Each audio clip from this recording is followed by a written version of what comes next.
Okay. Hello, everyone. Again, I am doing another interview regarding the harms of circumcision. The aim is to do a docu-series on the harms of circumcision. My name is John Adkison, and I am here today with Cindy Marsh. Cindy, you want to tell us a little bit about yourself and how you got connected with the intactivist movement and all? Um, I'm a mom. I have a 33-year-old son, 27-year-old daughter, 26-year-old son, and a 19-year-old daughter, several granddaughters, and one grandson. I did a English paper when I was pregnant with my oldest son, about 34 years ago, and at that point, I was being pressured by my mother, who told me that my brother had been circumcised, but when they returned him to her, he was blue, he was cyanotic, he had a hard time breathing, he couldn't cry, he was in a lot of pain, but you're telling me I have to do this to my own son? Why? So I did my own research, not on the internet because we didn't have internet. I actually had to go to libraries, copy books. I even looked at a book from 1898 that was in the University of Nebraska Medical Library. Mhm. And I had to wear gloves, and they wouldn't let me take copies, but I furiously wrote. I could only have it for an hour. Wow. Everything that they said, that, oh, this is what circumcision is for, and we recommend it for girls and all this stuff. And I'm like, Wow. what the hell? Why don't we circumcise girls? Because I'd never heard about circumcision of females. Yeah. And we're not doing this. I didn't do it to my boys. And everyone at that point said, oh, you need to keep retracting the penis to clean it. Mhm. No, that sounds illogical. Yeah. I didn't do that to my son either, but my mother did, caused some problems. I tell people he didn't have any problems, but he kind of did because of my mother. Yeah. Hi. I know. That was Jennifer, my wife. Oh no, that's fine. When I had my second son, he's had no problems. He's 27 or 26. He's very well adjusted, didn't have any problems, no infections. My older son did, until I told my mom, stop touching his penis. Yeah. It's not yours. And so the issues with him stopped. He's not been circumcised. None of the boys have been. And then my son had his son and stood on, no, you're the mother wanted to circumcise him. And he's like, no, we're not harming my son. There's no reason to harm my son. And Yeah. in the ensuing years, my son's come to me, hey mom, my son's done this and that's it. Don't worry, you used to put Legos in your foreskin. Not a big deal.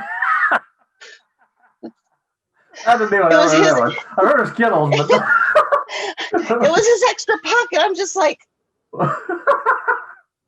bro, man, he told me not to embarrass him. I'm like, no one's going to give you your name, no pictures. I'm like, bro, man, seriously, I'm going to pass these stories on because they're funny. That's great. But you don't hear very many stories about girls and what they put up, put inside their But you just go, why is there? I didn't have room in my pocket. Oh, but he wasn't even retractable at that point. But he did right in the tip. Yeah, just enough. It was close enough. I'm just like, you're supposed to play with that, a little bit, and that's part of the process of it naturally separating, right? Right, it is. And when I had my sons, there was no information. I didn't know it was okay for babies to play with it like it's a slinky. Yeah. I'm going, what are you doing, bro? Yeah. Of course, girls don't do that because I had a boy and a girl and a boy and a girl. I just was like, you know what? Go to your room. See you later. Have fun. Yeah. Bye. So I didn't have to deal with, the psychological ramifications of my scarring my newborn infant. Yeah. Physically, psychologically, emotionally. And then when I hear and see the stories on our Facebook groups.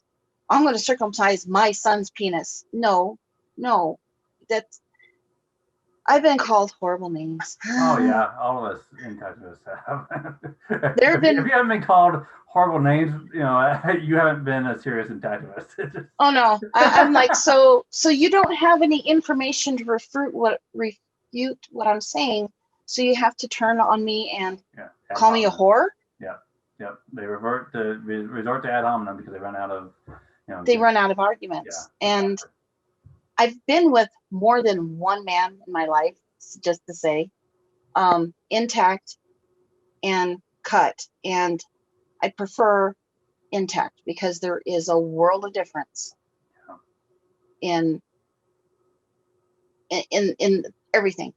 Mm-hmm. So comfort wise and everything else. Yeah. So you were talking about cleaning and how people thought that to clean, pull back to clean on the inside. Yeah. But it's like, well, do you clean the inside of a girl's vagina? No. Yeah, you wipe the outsides and the folds. Yeah, and when you consider that it's attached a lot like a fingernail. Yeah. When you tear that apart like that, you're actually creating micro tears in the glands that opens it up for infection, which and it leads to hurts. infections. Yeah. And it hurts the baby. Yeah. Do you not see you're hurting?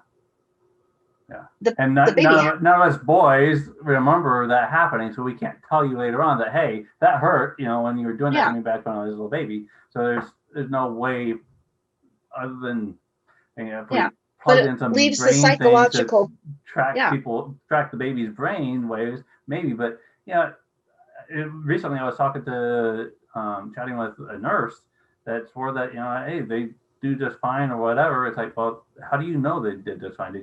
Were you monitoring the baby's heart rate and all this other stuff? No. Okay, then how do you know how they were doing? Did you stick them in an MRI machine and monitor their brain waves when they were getting cut? No. Well, how do you know that, okay, so they went to sleep. No, yeah, right. Or they use lidocaine. I've had procedures done where I've had, warts and stuff, and lidocaine hurts when they're injecting it. Yeah. And lidocaine doesn't always kill all the nerve endings or deaden or and whatever. And the baby can't tell you how well it's going because even like if you go to the dentist, some people have to have more shots than others. Me. Sometimes it wears off faster than others. Yeah, exactly. My dentist has to go halfway, and he goes, "Can you feel it? Yeah. Do you think you could do another 5 minutes?" Man, I'm going to try, but if it's going to be more than 2 minutes, you're going to have to re-inject me because, Exactly. So, anyway, so you have a perspective where you're a parent, a grandparent, and an intensivist, the one that's been for a couple of years, and you've known about the issue since the 80s. So, and back in the 80s, they had very few books. Now I've got like a whole shelf and a half full of books up here on genital autonomy. Isn't that crazy? And I had just a little college paper. Yeah. And and a PBS video. A video that showed PBS. I don't remember the name of it, but it was on PBS 86, 87 showing circumcision. But that's it. Yeah. That's all. I still can't find it. Maybe I have to reach out to PBS and say, do you have archives of something back then? That would be interesting to see. And the oldest documentary on the topic that I know of is the one from Tim Hammond, Whose Body, Whose Rights.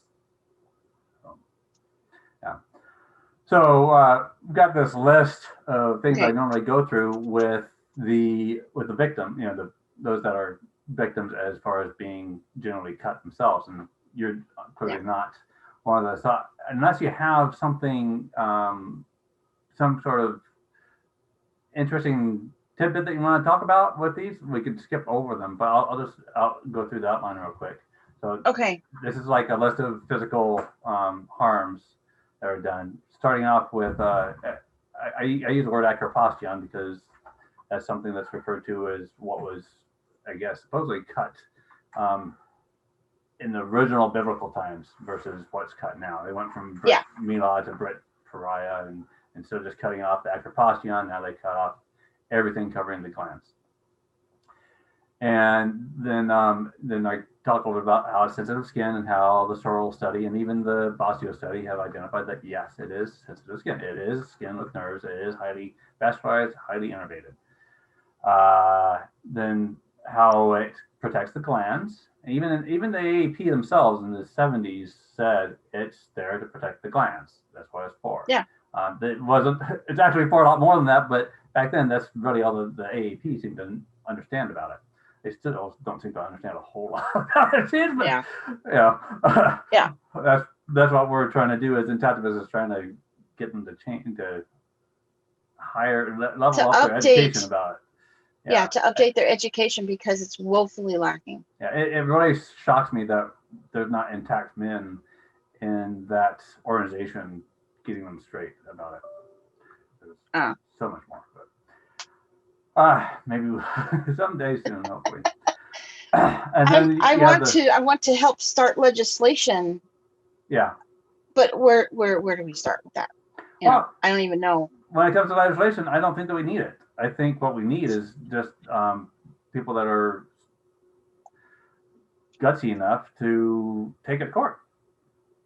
I don't know if you know, but I tried to take it to court. Oh, I did not know. Yeah, I started out with filing a criminal complaint with the sheriff's office in the county that I was born. But I was born on a naval hospital, so they just passed that on to the Navy, the military, Navy, police, whatever. And never really heard anything about it. I did get a case number, and they confirmed that I got it and all that. And that was it. Yeah, and I don't care. I didn't really expect anything out of it. I didn't expect an arrest or anything like that. But I did figure, they're probably going to laugh about it, right? It's going to get seen by a handful of people, and they're going to be laughing about it. And they might go home and talk about it, and et cetera, et cetera, et cetera, right? Yeah. Down the line it goes. Then I filed a tort claim against the Navy, and they came back. They said, well, you only have 2 years to claim something. It's like, well, at 2 years, I wasn't even 2 years old. Yeah. Or 2 years old in so many hours. It's like, yeah. Yeah. Exactly. Sorry, I couldn't have done that back then. Yeah. And then, so after that was, the tort claim came back like that, I went ahead and took it to federal court. And it basically, they came back with the same thing. It's like, well, there's statute of limitations and all that. And I said, well, there's a thing called equitable tolling. Yeah. So basically it says that you can extend the talk on that statute of limitations to the point where you found out about the harm. It's like, well, I didn't really find out about the harm until I was, really, I didn't really understand it until my late 40s. So, wow. Yeah, but the judge just threw it out. He didn't really give a chance. But I did. You can look at the paperwork on this, and you can tell that there had to have been a handful of lawyers at the district attorney's office that saw this, and the judge saw it too. So that there's at least people in these positions that are seeing that there are men complaining, and I keep trying to impress upon others to go ahead and at least file a criminal complaint at the very least. At least it'll get on the statistics that way. One of the comments I made today to somebody she goes, well, nobody's complaining. I'm like, yes, there are people complaining. And I listed a whole bunch of, I don't know if you can see that, responses. Here we go. Of people who have been complaining. Yeah. Okay. All I have to do is type in #men-do-complain or #I am not thankful, and then she pop up. And then she responded, well, millions aren't. The ones protesting are those who want a reason to fight for something real, like the fact that 99% of sexual predators walk the streets. Yeah, most of them also cut children's genitals. Not what happens to be the latest in thing that you can use a keyboard to argue about. I'm like, just like other sexually abused victims do not speak out. And she go, oh, lady, you're so off. It's wrong to circumcise, but not wrong to bully. Those who disagree with you, step out from behind your keyboard, Karen. Mm-hmm. Wait a minute. Not once did I shame the mother who was considering. I gave her information. This woman came out of her woodwork stating, "Oh, you're shaming." Yeah. Wrong. Yeah. I'm gently educating you. I'm showing you people do complain. I'm showing you the materials that are used to harm children. Yeah. And you wanted to bring out sexual predators. Okay, guess what? People who mutilate children are sexual predators. Yeah. She didn't like that. Yeah. They don't I necessarily got know blocked. they are, but yeah. Yeah. And I see this quite often where people will be giving people information and then people will say, well, you're shaming me. It's like, I don't see anything where they shamed you. They just gave you facts. You know, and when I'm in there, I'm like, you know what? I can't shame you. You know why? Because I came this close. It was the 11th hour before I decided, or my wife and I decided, to leave our son intact. So I could very easily be a regret parent myself. Yeah. So no, well, I'm not gonna it's and in this society, it's really hard to go against what everybody's telling you to do. Yeah. Trust me, I've got so many things that I've gone against. I'm 53. I'm a female gamer. I'm an intactivist. I speak out against. I speak for Black Lives Matter. I'm a part of the Alphabet Mafia, LGBTQ plus ally. I'm a TikTok user. Yeah, you know, I follow you on TikTok. I don't post a lot like I really want to because I get busy. And I Twitch. I have. My son got into that for a while. Yep. So I do a lot of stuff that women your age are not supposed to. Who says? Who said? Well, most of the men that try to date me, and I'm just like, I don't date anymore because I'm sorry, I'm not. Where are you going? Who you're coming home with? You know what? None of your business. Okay. So sorry, we divided. We split off. Sorry. Yeah, no worries. That's okay. Fun stuff. So yeah, I was going through the list of the physical things. I think glands protection was the last thing I covered a little bit. Rolling mechanism. The moisture lube factor that intact penis has its own lubrication, much similar to the vagina. The frenulum, the part that pulls the foreskin back over the glands. You're kind of like the little thing underneath your tongue. Right? Yeah. The ridge band, and how some men end up with hairy shafts, or what's often referred to as scrotal webbing from medical standpoint. The testes sometimes getting squeezed because there's not enough skin. Up. Yeah, the scrotum gets drawn up during an erection, and I start squeezing the testes. The pelvic floor. Do you know what I mean by the pelvic floor? Yeah, I do. Yeah, got my little mock penis here. I love the mock penis. Yeah, first time I saw that, I loved the hell out of it. Yeah. My friend Mitchell, he has one that's colored like the Sorrells study. I'm so jealous. Oh yeah. So the pelvic floor causes the penis to rise up to the stomach. Yeah. So very uncomfortable. I've seen in my experience, I've seen men with penises that curved. Oh yeah. When they were erect. To the left or right. Yeah. To the left or right, where it was so bad that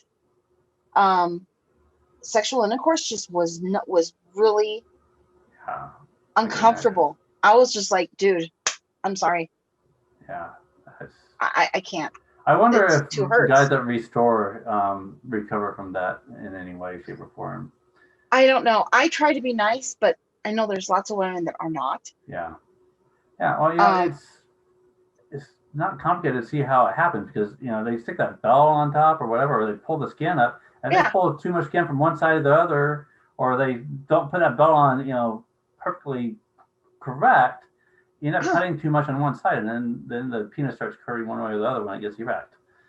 I think that's what cemented my decision to not harm I was in labor with my second son, and I was walking the hospital in Chicago, and I stopped to have contractions, and a woman just circumcise him, and she left the room.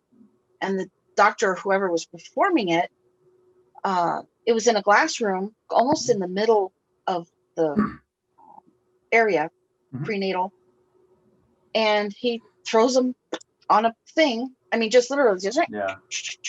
I'm standing there in the middle of I'm standing there in the middle of contraction. I couldn't move because it was a really bad contraction. And he starts cutting the baby. Oh man. And I start screaming, "Stop it, you're hurting him." And the nurses had to get a wheelchair to take me away. Wow. But I started screaming for this baby, and that's what cemented I'm so glad I didn't cut my first one. You come near this child, I will kill you. Yeah. You know. That was in dated 131. 94. That was in 94. Wow. And it was still. Oh yeah. Yeah. Yeah. I understand. Sorry. According to the Intact America thing, 94% of hospitals still push it. So, yeah. I just found out that Providence, which I guess is a Catholic-based hospital in Olympia, does not allow it. They do not do it. So there's a thing at the place I work at where, and I can't give you my name that I work under, which is my legal name. I gave you my maiden name. Oh, okay. That they have, if you feel that there's an ethical violation, I want to do that. Yeah. Because I feel that the place I work for, the hospitals and clinics, I feel that they are doing something unethical, and I don't know. I'm in the process of how do I do this and not lose my job. Yeah. So. I just recently became webmaster for Catholics Against Circumcision .org, and I know that they've, I think it was Petrina Fidel sent letters to various hospitals, Catholic hospitals, and they passed those letters on to the ethics committees of these hospitals. So there's ethics committees at hospitals, and some hospitals, I know, like John Sambrook, for example, has gone to meetings at his local hospital and spoke to this topic in person. Okay. So so that's what there's a couple possibilities there, and then there's the medical boards of states also take complaints. Yes. So I told the medical board of California, this is illegal. Yeah. And they were like, we don't think it is. That's all they said. They didn't respond. That's all they didn't expound on it. They just said, why we don't I think it it was illegal. And here's, as far as I'm concerned, it's sexual battery of a minor. Like, oh, it's not illegal. It's like, well, show me the law that says that's not. Yeah. I mean, the reason I do the keyboard. Oh, I'm sorry. No, I said, tell me where it's an exception, Where is an right? Yeah. There's no law that says that it is. I know. Or that, I wish that, there was more protections. Basically, part of the reason I do the keyboard and tactivism is I cannot walk. Oh, okay. So if I can do something online, post photos, I mean, if you guys ever come to Salt Lake with Brother K, I will sit there in a chair as long as you guys don't move. What? Yeah. But I do. So if there's stuff I can do from my computer, I'll be more than happy to do it. Okay. So. Okay, go ahead. Sorry. All right. Let's see here. So I got down to pelvic floor, myelostenosis. You, since none of your children or grandchildren cut, so I don't imagine you came across myelostenosis at all. Not in my children, but with sexual partners. Really? Yeah. They talk about it. They talk about it, but I can't give you their names because I don't know who they are anymore. But I've had one guy who, like I said, I'm a little experienced. But yeah, where they had to have everything refixed, but you can, oh, what's that scarring there? Yeah. Oh, I had medial stenosis, and I was like, Yeah. wow. Yeah. So And all these were little did they realize it blocks. was an effect from being circumcised? No, Oh, they didn't no, know? no. Wow. I Well, said, I didn't. I guess I didn't know either. I didn't really know until someone pointed it yeah, out to me. I didn't even make the connection. It's like I heard of medial stenosis, and then I heard, that's something that's caused by, it only affects guys that are circumcised. And it took a yeah, while to realize, wait a second. I was in the hospital when I was like 7 years old or whatever. My grandmother took me there, yeah. and she took me because it was like, when I pee and spray everywhere.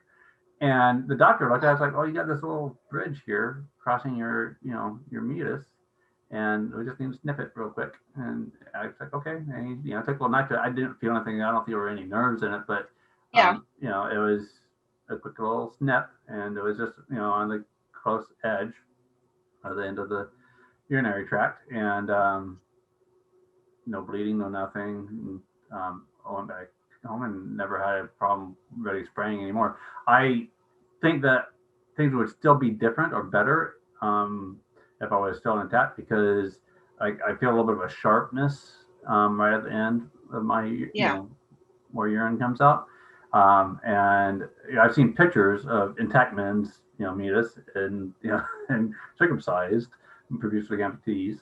Yeah. And the size of the hole is definitely different. So it's Oh, like, it is. wow, if I had a hole like that, I bet it would feel different too. Yeah. So it took me a while to make the connection. Yeah. And it's just been these little building blocks of, why did you have to have that done? Oh, because I had scarring. Why did you have scarring? Oh, I don't know. Yeah. Well, maybe you should ask, Or maybe the oh, doctor should just tell you. yeah, like, I've had men who've had painful intercourse because, because, the foreskin is there for the gliding, Yeah. and that's not there. Once they're hard, there's nothing. Yeah. And so You sometimes have to have lots of lubrication. they tear. Yeah. Yeah. I've had cases where, the other side would tear. Ugh. Yeah. That's scary when you're Yeah. Yeah. any age. Yeah. Gotta make sure that WAP is completely, Yeah. on. Yeah. Yeah. Yeah. All right. Let's see here. Okay, male stenosis. The next one was skin bridges. Did you run into see any of that? I've seen pictures, not personally. Okay. So. All right. Sorry, that never affected you. No. Erectile dysfunction. Have you had partners that had? Yes. Yeah. Yes. They either would need to have a lot of hand jerk before they could get hard. Yeah. Or oral stimulation. Or if we were in the middle of a coitus, they would all of a sudden go soft. Oh, wow. They would lose it. Yeah. Yeah. Not really had that issue with my intact partner. So. Well, when you realize there's a whole lot, there's 15 square inches less of sensitive tissue there, you have a whole lot less to work with to keep you going. So. Oh yeah. Oh yeah. Yeah. So and erectile dysfunction, people go, it's like there's two aspects to erectile dysfunction, right? Because your brain is supposedly your largest sexual organ. So there's the psychological aspect of it as well as the physical aspect of it. But when you have a physical problem, then that's going to affect your psychological view of sex too. So that's it's going to compound on itself. Yeah. Oh yeah. Any genital botches that you've come across? Any other like not cut off glands or? I've seen buried penis. Oh really? Yeah. Okay. He obviously was in the mood. I used to be a lot younger and a lot prettier than I am now. So, haven't we all been? I know. And so I used to be, even though I was a single mom, my kids were always safe. I was always away. I would have like a couple nights a month, maybe to go to the bar, be with my friends, pick someone up. And I've seen buried penis. He was absolutely into it, but there was no way.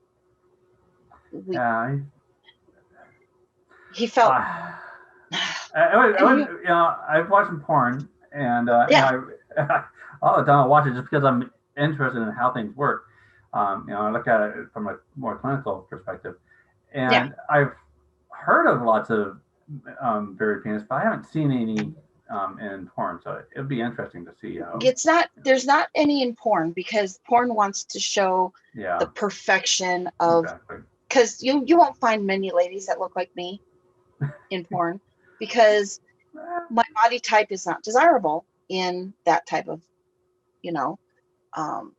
scenario, because, fat people don't have sex. Oh, let me tell you. There's prego porn. There's all sorts of porn. You just have to know what to look for.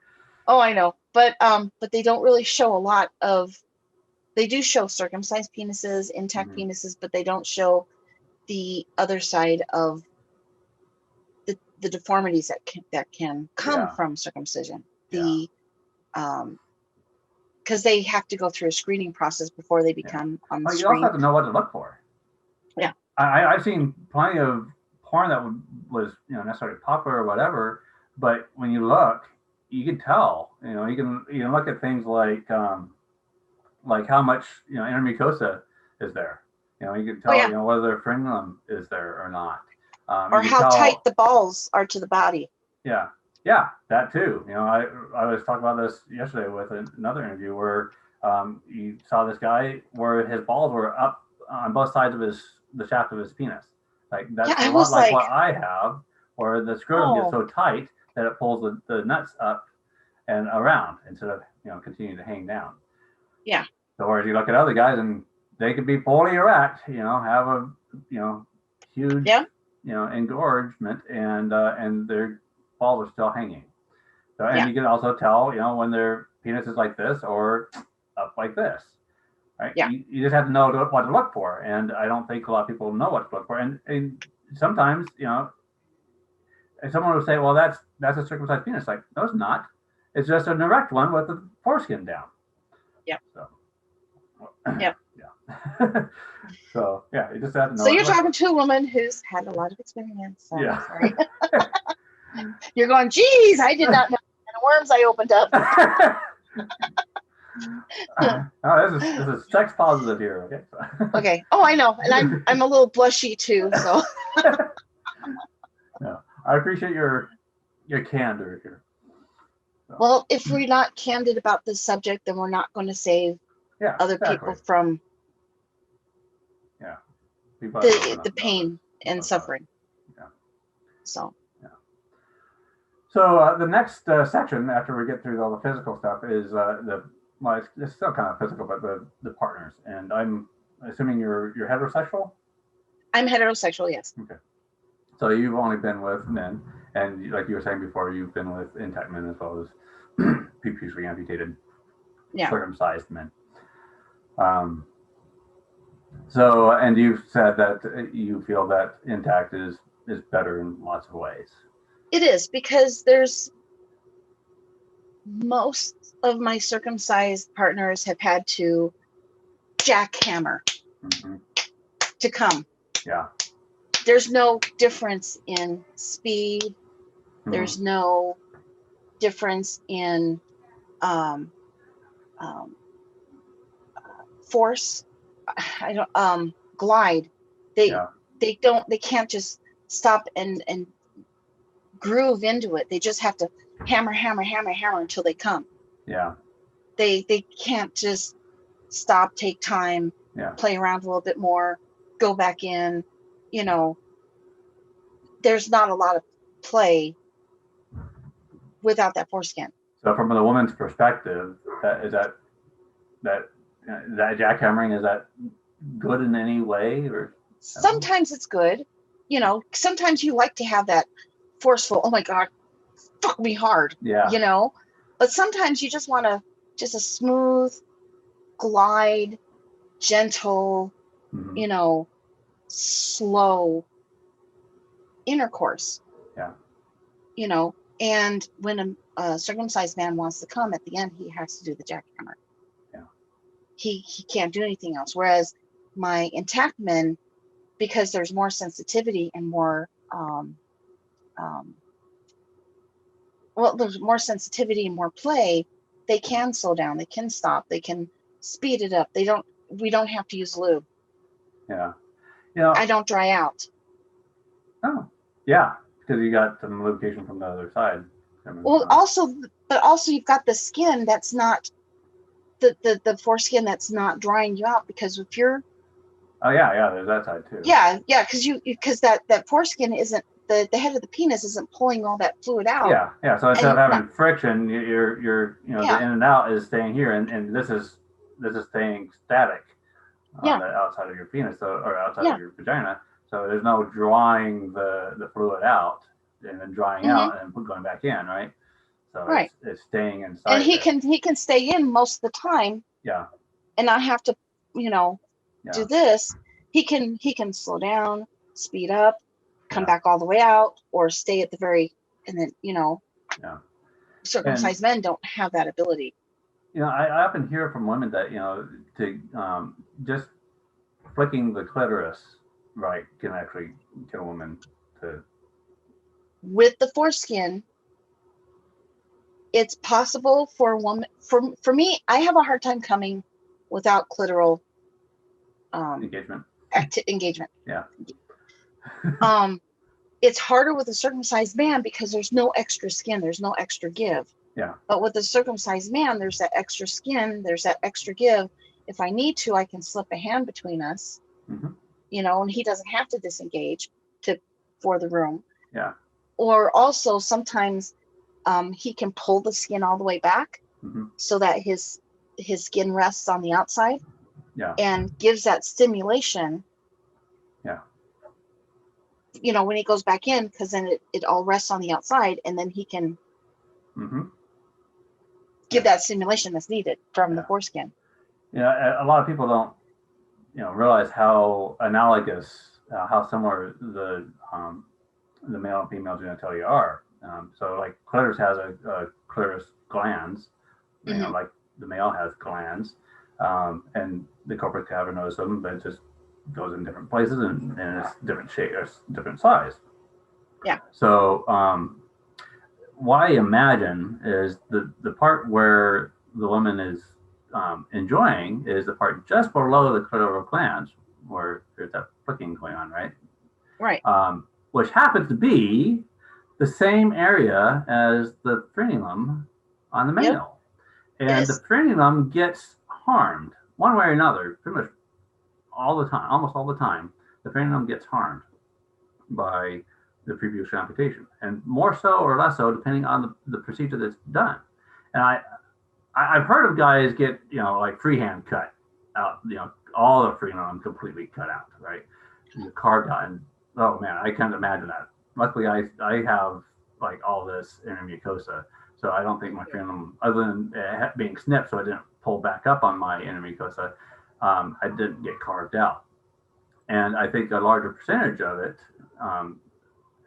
of that frenulum delta and all that, gets cut out by Bell methods compared to the clamp, or like Mogen Clamp or barzel method.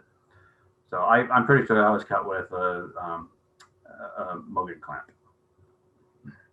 Those are horrible looking. Yeah. They in our intactivist group, someone posted a Jewish, at the end of a Jewish with the Mogen Clamp, and I just with the blood on there and then the pipette. I was just like, oh, for fuck's sake! I mean, things don't really gross me out. I mean, I can look at blood, guts. I'm okay with stuff, but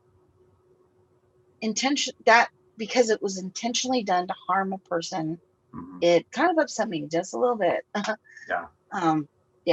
So that was pretty. And that's part of why you're in this interview, is because I posted, say, hey, I'm looking for intactivists that feel burnout, right? And a lot of us intactivists won't even watch like the American Circumcision documentary because they know that there's a baby in the show that gets cut. I watched it once last year when my daughter was pregnant again. Hold on just a second. Heater was getting too hot. Oh, yeah. I had to turn it down. So my daughter was pregnant last year. She had the baby in September. And she and the father we're going to cut him. We're going to cut him. We're going to cut him. And so I was on this, please don't. I watched it so that I could tell her and show her. Thank God the baby was a girl. It's just, I'm not a religious person. I don't go to church. I don't believe in whatever. I prayed to whatever powers there were, please be a girl. And even my son told Marie, I know, even my son told my sister or my daughter, do not bring the baby around until he's completely healed if you do this. And he even told her, and if you do this, I will smack you whenever I want to. So she was getting, yeah, there was pressure on her not to do this. And I was so relieved it was a girl. So that's what makes me burn out, is because I see people, oh, I'm going to cut him anyway. Do you not care about his rights? Well, he's my son. Yeah. But that's his body. Yeah. What do you feel about her body, her choice? Oh, yeah, a woman should have a choice over her body. So your son shouldn't have that same choice? Yeah. Well, it's clearer this way. No, it's not. Oh, my gosh. Girls have, do you know the anatomy? I mean, you've got a wife. You've got a wife. Where's the logic? I don't get it. To clean a baby boy, it's, oh, he shit all over himself. I'm using the, oh, here's his penis, there's his balls, here's the anus. Yeah, wipe. Now, little girl, you have to go into the folds. You have to make sure you wipe down, not up. Mm-hmm. And you have to make sure. Little girls, and now I've been lucky my girls didn't have infections until they became older, like about 5, 6, 7. Yeah. Just one bladder infection between the both of them. My sons, no issues unless my older son was being retracted because my mother's a bitch.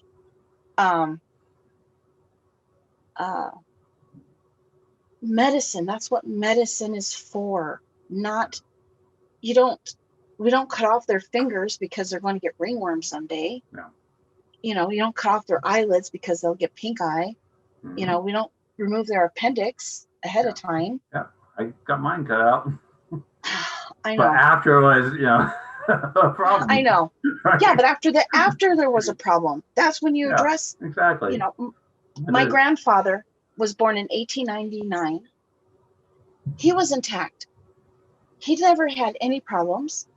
Even when he was in the nursing home, he didn't have any problems. I know, I spoke to my grandma not too long before she passed away. And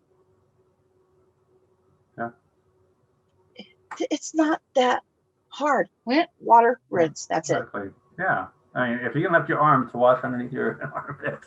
Yeah, if you can do this, or you can do this, you can do that. Yeah. Not complicated. No. Yeah, getting my 2 intact sons to brush their teeth was 1,000 times more challenging than getting them to take proper showers. I'm sorry. My grandson is on the spectrum. Even he can clean himself. Yeah. Yeah.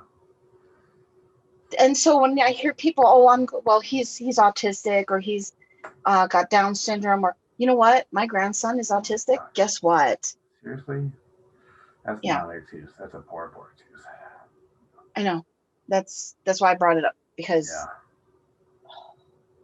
my head hurts. I hear you. I hear you. Yeah.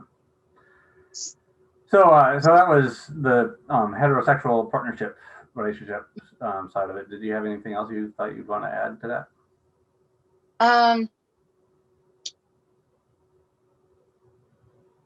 I don't shame men for having their parents making that choice for them instead of them. Yeah. But I have a preference of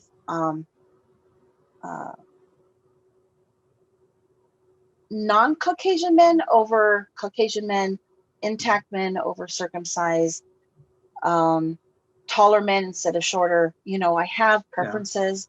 Let everyone has a preference, but if I found a man that was like, ooh, bro is into me. Oh yeah. Oh dude, you're cut. I don't shame people for the decisions their parents have made for them like that. But I do get into it. But if for me, physically, it's better to have an intact male. Yeah. So. Yeah, it's we got into this on Twitter recently. Like if I was missing a thumb and someone's like, well, my hand works better because I have a thumb, I wouldn't feel ashamed. Yeah. I don't feel ashamed. It's like, yeah, that's a fact. Hand works better with a thumb. Yeah, works better with a thumb. Yeah. Yeah. So, okay. Yeah. It sucks that I'm missing my thumb, but I don't feel shame from it. I just feel sad about it. There's a difference. Yeah. Okay. The next section is psychological, and this is where I really want to get into things here with you. Okay. Now, normally, if you were someone that was a genital mutilation survivor, circumcision. Hopefully, I'll actually get to interview someone that is a female, someone that's been circumcised as a female. But we'll see. But so there's the trauma from the cut, and then there's the trauma from the discoveries of the loss and the harm. Now you've learned about this over the years, starting back as far as 1988. You were saying at least 1988. Yes. Yeah. So you started learning about how it harms the man, and I'm sure you've also learned about how females are harmed if they've gone through their kinds of circumcision. There's 4 different types according to the WHO. Oh yeah, I was helping call, I can't remember what country, the president of a country to stop female genital mutilation in that country, and we were successful. So, but I called. I don't care. I'll run up my phone bill. Hi, this is Cindy from the United States. Yes, I'm calling again. So. Right. Go for it. Huh? Like I said, I have a voice. I'm going to use it. If it's only on a keyboard, I'll use that too. So. Yeah. So for yourself, or even men that you've seen, as they've discovered the harm that's done, have you experienced trauma yourself or seen trauma? One guy couldn't believe what his parents did. He was the one that I talked to about had the buried penis. Oh, okay. And I was like, what did your parents say about this? Oh, that I had a deformity when I was born and they had to fix it. What deformity did you have? Because most babies are born, this way. Yeah. And he goes, well, they had my foreskin removed because it was too tight and too long. And I'm just like, too tight and too long. Wow, that's an interesting combination. My son came to me and said, Mom, is there something wrong with my son's penis? I'm like, what do you mean? Well, his foreskin's long, sweetie. It's supposed to be. Okay, just leave it alone. So I'm even teaching, but I was just like, should we trim girls because their labia is long? Some girls have long. Some girls, I know what people term the beef's flaps. Yeah, exactly. We don't cut the. Yeah, we don't cut the girls for that. Some adults choose to, but that's adults choosing to, Yeah, it's the adult choosing to, not the child. Yeah. Yes. So. And some adults regret it. Even women. I know one by the name of Jessica Penn. Very vocal. She got herself cut when she was 18, and she hates that it was done to. What she hates is the doctor butchered it very bad, but. Yeah. Yeah, I hate the fact that people, my genitalia is supposed to look like this. No, because you're taller than I am. I'm like 5'3", if that. You probably weigh about 170-ish? 160, yeah. Okay. I weigh last time I went, I weigh 330. Yeah. Okay. we're not supposed to have the same bodies. We're not Oh, supposed to have the same looks. I'm a redhead. You're brunette. I yeah. have green eyes. You've got brown, Blue. blue. Kind of hard to I see through can't see the. it from this. Yeah. Yeah.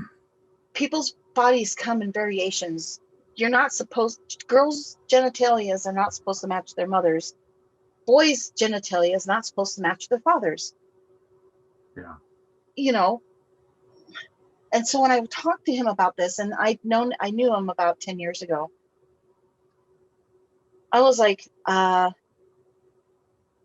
this is from circumcision. He goes, how do you know that? I said, well, I did a paper back in college, and I kind of, now that the internet's, I've been, doing stuff, and this is before I even found out about Brother K and everybody, and I was like, I came across this term, buried penis. I'm like, what do they do? Bury it in the ground? I mean, what is, so I looked it up, and I was like, sweetie, I hate to tell you this.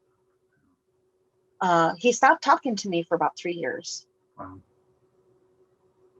And then one day he said, I finally confronted my parents. I almost killed myself. He said that?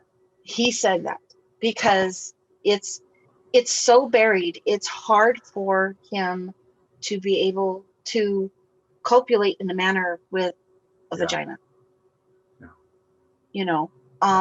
The more you learn, the more you hate it. Yeah. Yeah.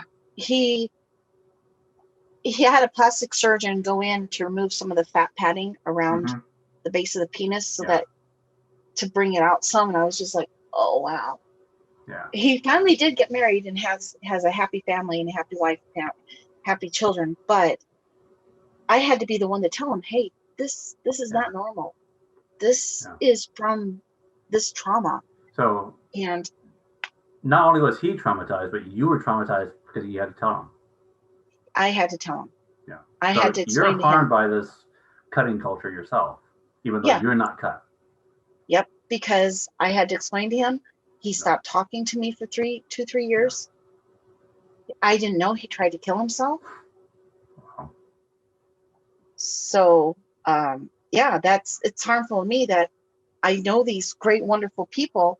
I get connections with people, not just because, oh, you're sexually attractive and the funny parts fit together, but intellectually and well, like I'm a gamer. I play D&D and all sorts of Destiny 2 and Twit and I get involved with these people and hey, let's go hang out.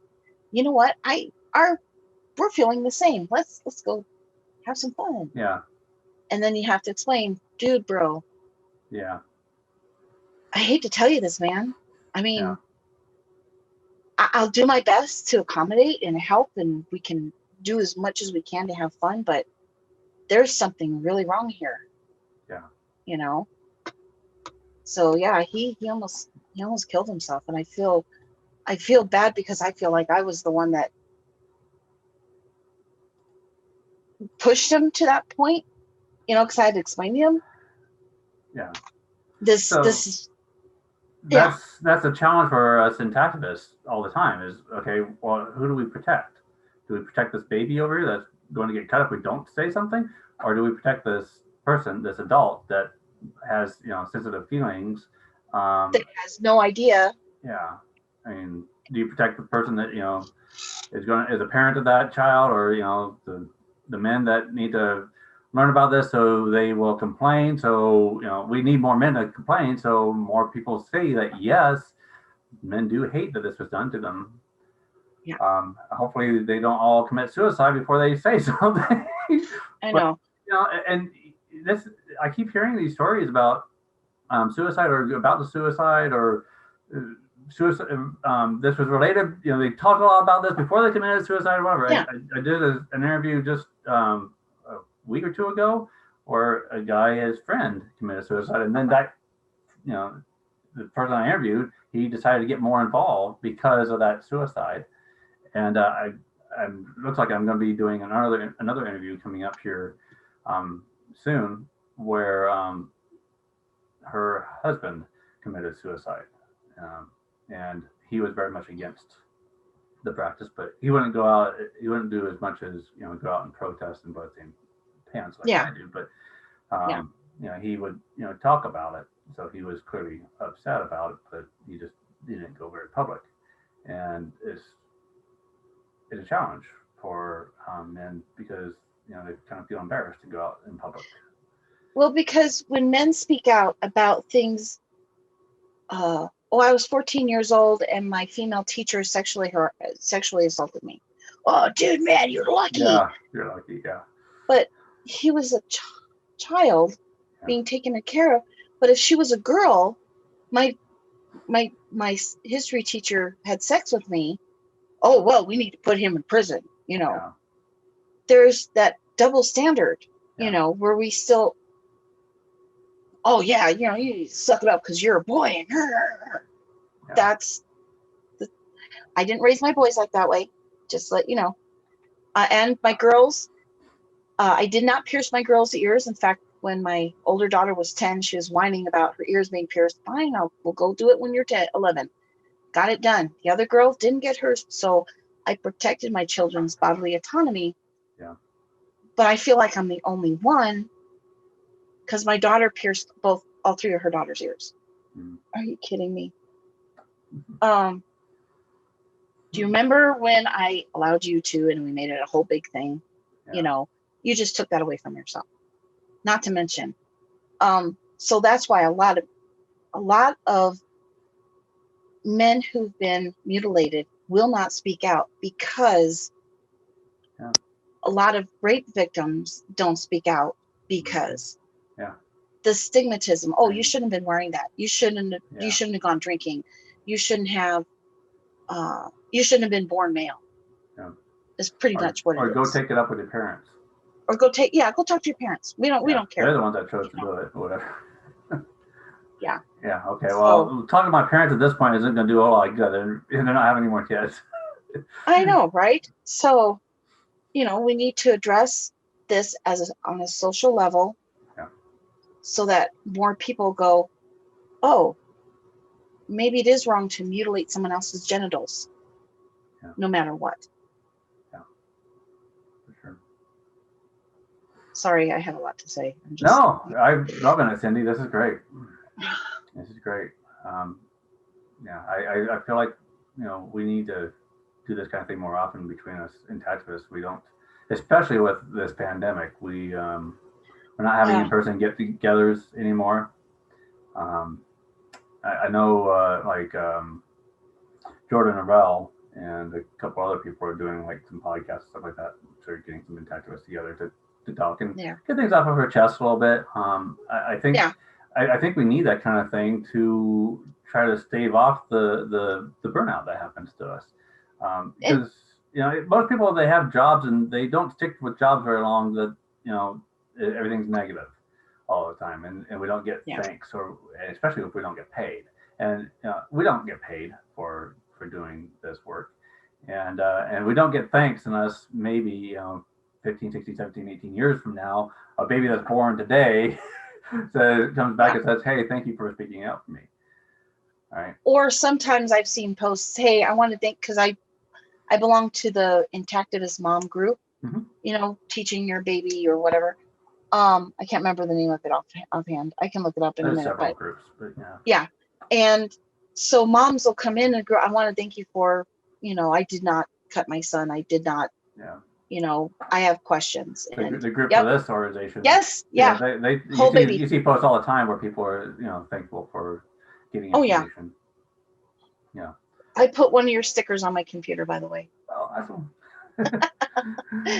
So, I tell people, look, I'm a grandma. My sons are this age. I'm so glad you chose to keep your son's body intact. If you had any questions, because I have seen everything over the last 34 years, DM me. Just hit me up. I will answer any questions you have. Any of them. Yeah. And if I don't know the answer, I'll say, hey, I know someone else who does. So. Yep. All right. So are there any other men that you want to talk about that discovered their loss or their harm? Most of them didn't care, but he did. Yeah. But most of them are like, yeah, I got circumcised, so what? Yeah.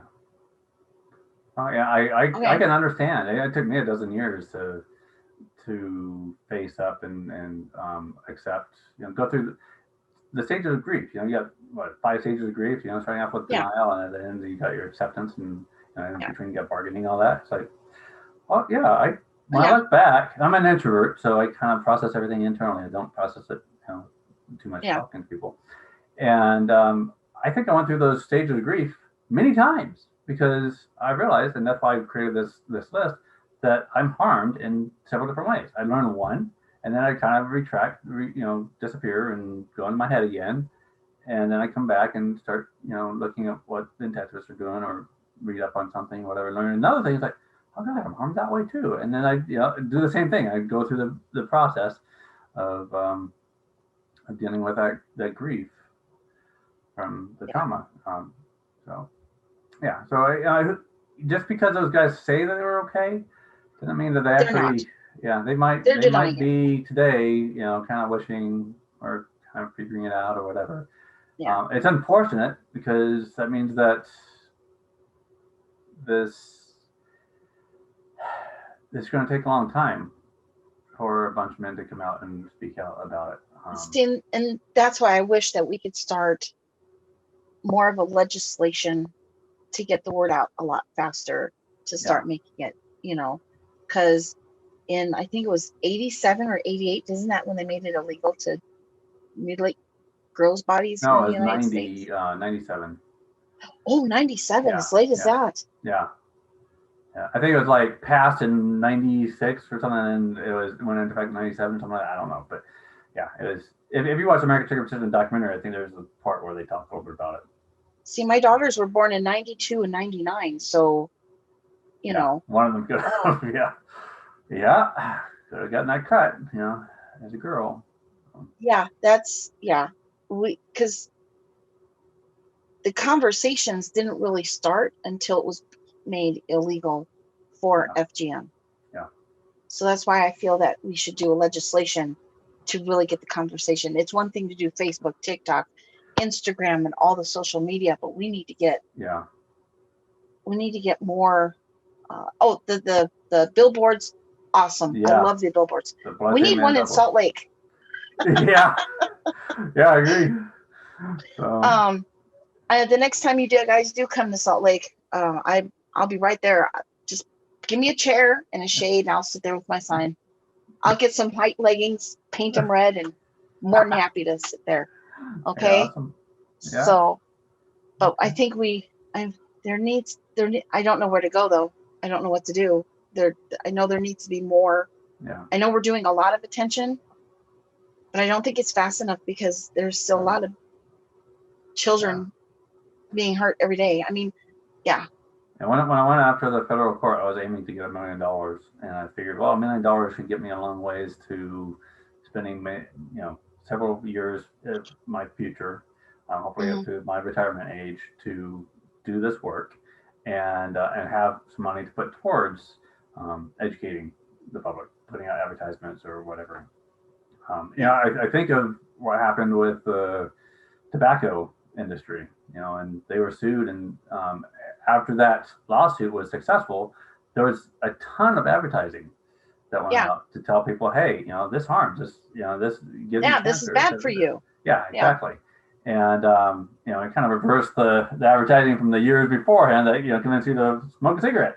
Fred Flintstone and Betty Grable were smoking cigarettes. Oh, now it's bad. Okay. Yeah. So where is our money going to come from to tell people about, hey, circumcision harms? Yeah. So the stickers and everything, the websites, awesome. The billboards, wonderful. Yeah. I'm one of those people that I want to jump and start doing something bigger and better, but I don't know how to do it. I don't have that ability. All I can think of is finding, multi-million-dollar person that has some money that sees the need to stop this, that will, throw something at it. I mean, it's been great that we've gotten some, like Penn and Teller and Tosh Point and those guys. And Joe Rogan. Yeah, Joe Rogan. He's spoken out about that. Tosh was awesome. I Yeah. love that. Yeah. I liked how he treated with humor. Penn and Teller, their episode was great. Yeah. Adam Ruins Everything. Yes. Yes. I know that That's one of my favorite episodes. I was just like, yeah. certain TV shows like Lucifer address that, and Oh, really? I think Jennifer, my wife, has been watching Lucifer a little bit. I didn't know that they covered it in that. they address that when Lucifer's brother, I can't remember his name, has a baby, and Lucifer's talking about it. The guy goes, "Not my son. They're not touching Oh, his." yeah. Yeah. I So think I saw a little snippet or something from that. yeah. Actually, So it's slowly getting into the lexicon, but yeah. I feel not fast enough. And there's two shows that have been out on Netflix lately, Big Mouth and Sex Education. Sex Education was awesome. Yeah, there's one scene in there where the guy pulls his pants down and you see the backside of his penis, and he's intact. And I was just like, yes. Well, yeah, it's in Europe, right? So it's based in I think England or whatever. So yeah. So that was I was just like, holy, natural, wonderful. Exactly. Show the world how it's supposed to look. Yes. An infant's penis is not supposed to look like a fully erect male's penis. Yeah. So, yeah. Exactly. So I would say that's why some women think that looks better, because that's how they're wired. They get excited when they see an excited penis. Well, now all of those types of excited, right? Well, there's a reason why that you are excited when the penis is excited, but it's not supposed to look like that 24/7 from day one. Exactly. All right. So, Fun. I have 33 years of pent up. And I've never had anyone to really, well, I've never really had anyone to talk to about it. My family's just like, mom's just being crazy, And my son's just like, Mom, I'm embarrassed. It's my body. Yes, that's right. I want you to talk out about it. He goes, no. So neither one of the boys will talk about it. Yeah. I was lucky that he let me. My sons, they both protested with me, Bryson especially lately. And Jackson's even talked a little bit on social media about, people that, would shame me for talking, or including my son, or telling people about, my son's, genitalia. And he's like, I'm happy that my dad is doing this. Yeah. I don't know why my son, but he allowed me to take a picture of him and my grandson, and he allowed me to do a meme. My mom left me intact. I left my son intact too. So I've got it if you want me to. He allowed me to do that one. So Awesome. So he's holding his son and he's cradling him. They're reading a book, and so. We'll make talking about this more popular. Okay. Put the video out there and people like, oh, okay, well, maybe it's okay to talk about it. Yeah, maybe it's okay to talk about it. Don't have to be all embarrassed or whatever. It's just sex. Oh my! The American Puritanical Institute crap. From the 1800s. Women can't have autonomy over their bodies. They shouldn't know about periods, and oh my God, boys should know about tampons. And there's so many TikTok videos of boys going, "What's this, dude? It's a tampon. What's it for?" Really? Yeah, you didn't get sex ed? Oh, that's right. Our sex ed is sucky. The American Puritanical system. I don't. And then I'm called a whore. Yeah. Because I've had more than one man. Yeah. But guys are studs. Oh, I know. You can have like 30 women tonight, and if I have 2 in a week. How does that work out? I know. Yeah. So it's okay for your son to have multiple sex partners as a teenager, but oh my goodness, your daughter has to stay chaste until married. Yeah. Messed up. Double standards. Yep. Yeah. All right. So I think we've already talked about suicide since you talked about one. That almost committed suicide. Almost. Yeah. Okay. So children is the next item I have under psychological, and so I'll just talk a little bit about my own children. they're not cut, but I still think they're psychologically impacted, right? I They mean, can be, yeah. they see what I'm doing. They look over my shoulder. They watch me deal with the videos that I put out on TikTok. They see the people coming up with the lame excuses to do it, and I think they're stunned. I think they're disgusted. I think I've been trying to think of the words lately of what they would say. What kind of feelings they have when Yeah. they do this. I think that is traumatic for them, even though they It can be, because especially when people are, well, trying to body shame them or you or whomever. I don't think that's happened to them. And they people say that, well, they wouldn't tell me if it did happen, but we have a pretty open relationship, and I don't think they hold back. Yeah. And I actually I chaperoned a pool party for my oldest son.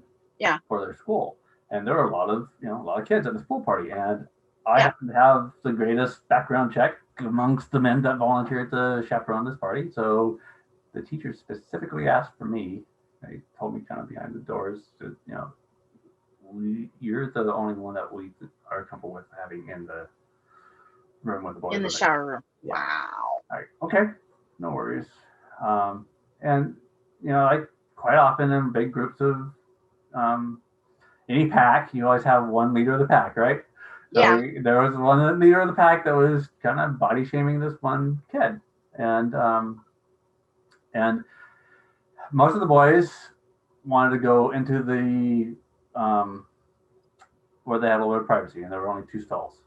So I had this whole line of kids that wanted to go in the stalls so they could change and have a little bit of privacy. And while this one that was getting picked on a little bit, he leaned against the door as he was changing, and he was naked and he fell on the floor. He was not intact, and they were laughing at him. But they weren't laughing at him because of his penis. Because my son was just 10 feet away, changing without worrying about privacy. No one was paying any attention to him. So,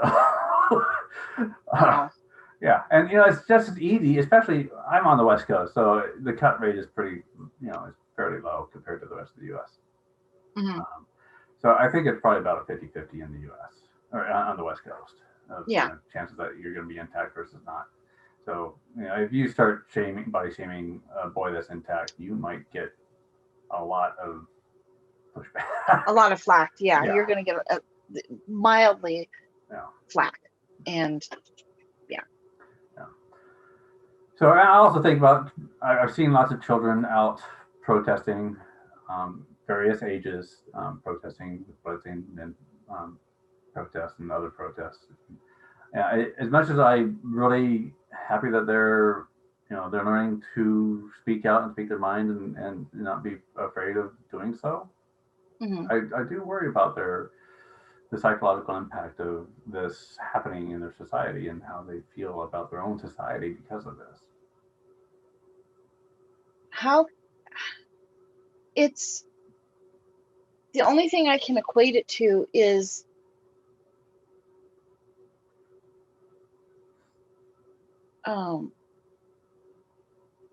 there's been a thing, it kind of goes up and down, trying to body shame women for having bleached underwear.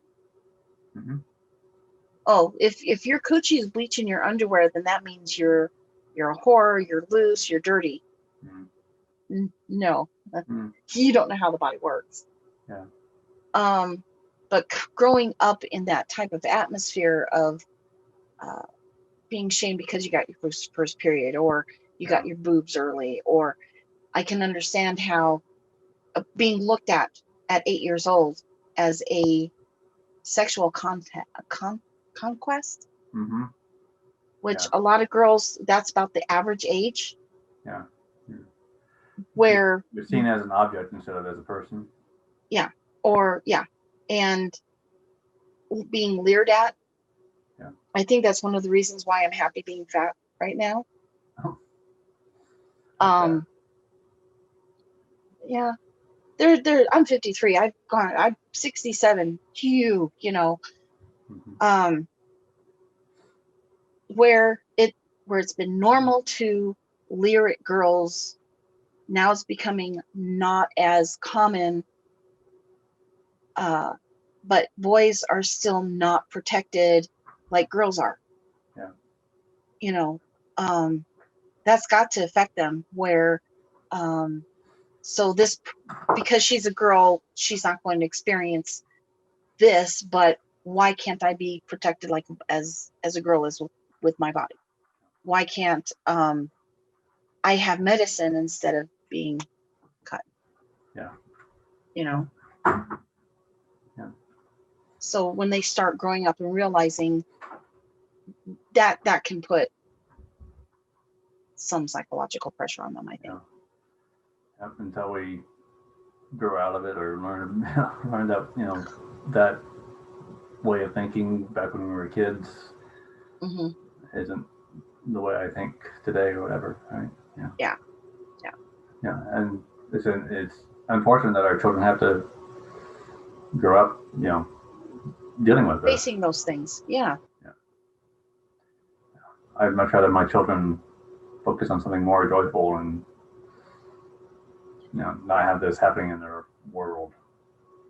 But on the other hand, because they are helping you with your protest and they are trying to help educate other parents, hey, my body is normal, then this is a bright spot for them because they know they're helping other little boys. Yeah. As long as they keep it in their head in that context. Yeah. So it's a matter of choosing what to focus on. Yeah.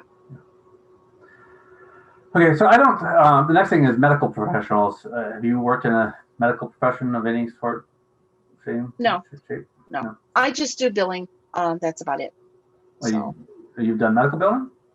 I do medical billing, Really? but not where it goes to the insurance company, but when it goes back to the clinic and hospital, and when the bill gets sent to the patient. Sometimes I have to deal with, hi, the insurance didn't pay for my son's circumcision. Oh yeah, that's because it's cosmetic. No, it's not. It's necessary. Actually, it says right here. Seriously, right into this. Wow. It says right here, cosmetic procedure performed on infant. Cosmetic procedure. Well, I need to fight this. Well, then you're going to have to appeal with your insurance, but it says cosmetic. Most cosmetic procedures done are not covered by insurance, but you can contact your insurance company. And we're talking, I've seen anywhere between $400 to $800. Yeah, chunk of money. I've seen people ask for money on GoFundMe or whatever for this. Pretty sad. I know. So that's been about it. Just the medical billing side, having to. Well, here's a website that'll explain why insurances don't pay. Duh. Yeah. So on a psychological level, when you came across that, you didn't tell me how many times you've come across something like that. But, at least two or three times a month. Yeah. How did you feel when you came across that? I just, because I still work that job, I have to put myself on hold for a minute and compose myself, because I just want to yell at them. You dumb motherfuckers. What the fuck are you doing? Don't you know this is ruining your, not just your life, but your child's life in the next, I just. You're not saying one. I hear it. I see it. That's great. Okay. Your insurance company did not pay for this because it's cosmetic. Yeah. If you have an issue with them paying for this, you can go ahead and appeal with the insurance company. We can set you up on a payment plan so that you can get the bill taken care of. You're basically forcing yourself to keep calm and cool, and that's how you don't lose your job. At first, it was really hard. I had to get a hold of my supervisor and tell him, hey, look, this really bothers me. Yeah. And he's also an intactivist, but he's not active because of his job. Yeah. But he goes, okay, take a minute. And if ever you need to, just PM me and tell me why you need to take a minute. Okay. I'll just, and so there have been times when people, oh, okay, I'll talk to my insurance company. Thank you for the information. Click. Other times they'll argue and argue and argue and argue. And yeah, it is a lot of money, but you chose without asking your insurance company, without asking, oh, well, it's okay to cut your baby. Yeah, and I'm sure the doctor and the nurses didn't tell them. No, they don't. Yeah. They don't. So, yeah. Informed consent. What? And they should put in the consent forms. I think I just downloaded from one of our posts today, something that someone put in, where is it?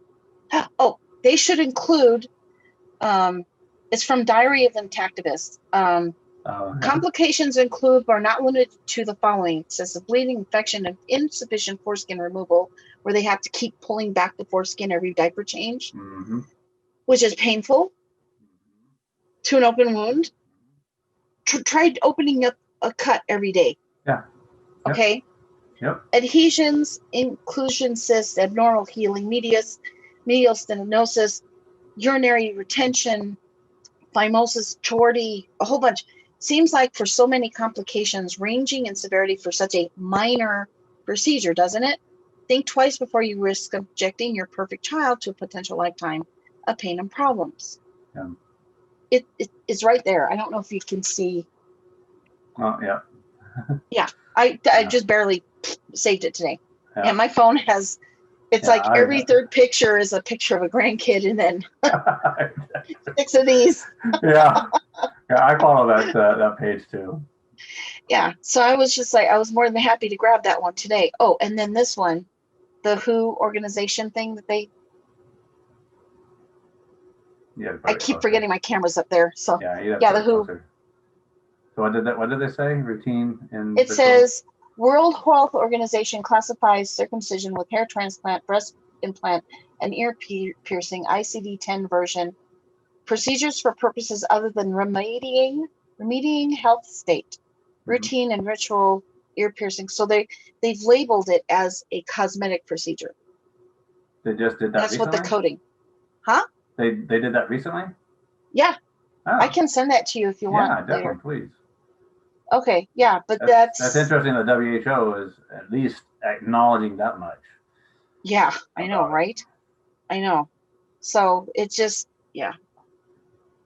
Ugh, my poor phone. Because when sometimes someone posts, send us your third meme. Oh. Okay. There you go. Hey, Stephanie, I can only send you my 10th one. Why? Trust me. You don't want to see. Well, I did it. Because there are some days. and I know that people get mad because we don't send them factual information and sending memes. If I were to send you a factual information thing, I'd have to send it to your email, okay? Because it would be a book. Yeah. But a meme gets the idea out there quick, fast, easy, hits the most points. Yeah. You know, so that's why are you sending memes? Because you dumb idiot. Yeah. You know. It's supposed to get you to think about it and then maybe, lead you down a trail. So you go, go do your own research or whatever, read up about it or whatever. It's not, memes aren't. They don't tell you the whole story.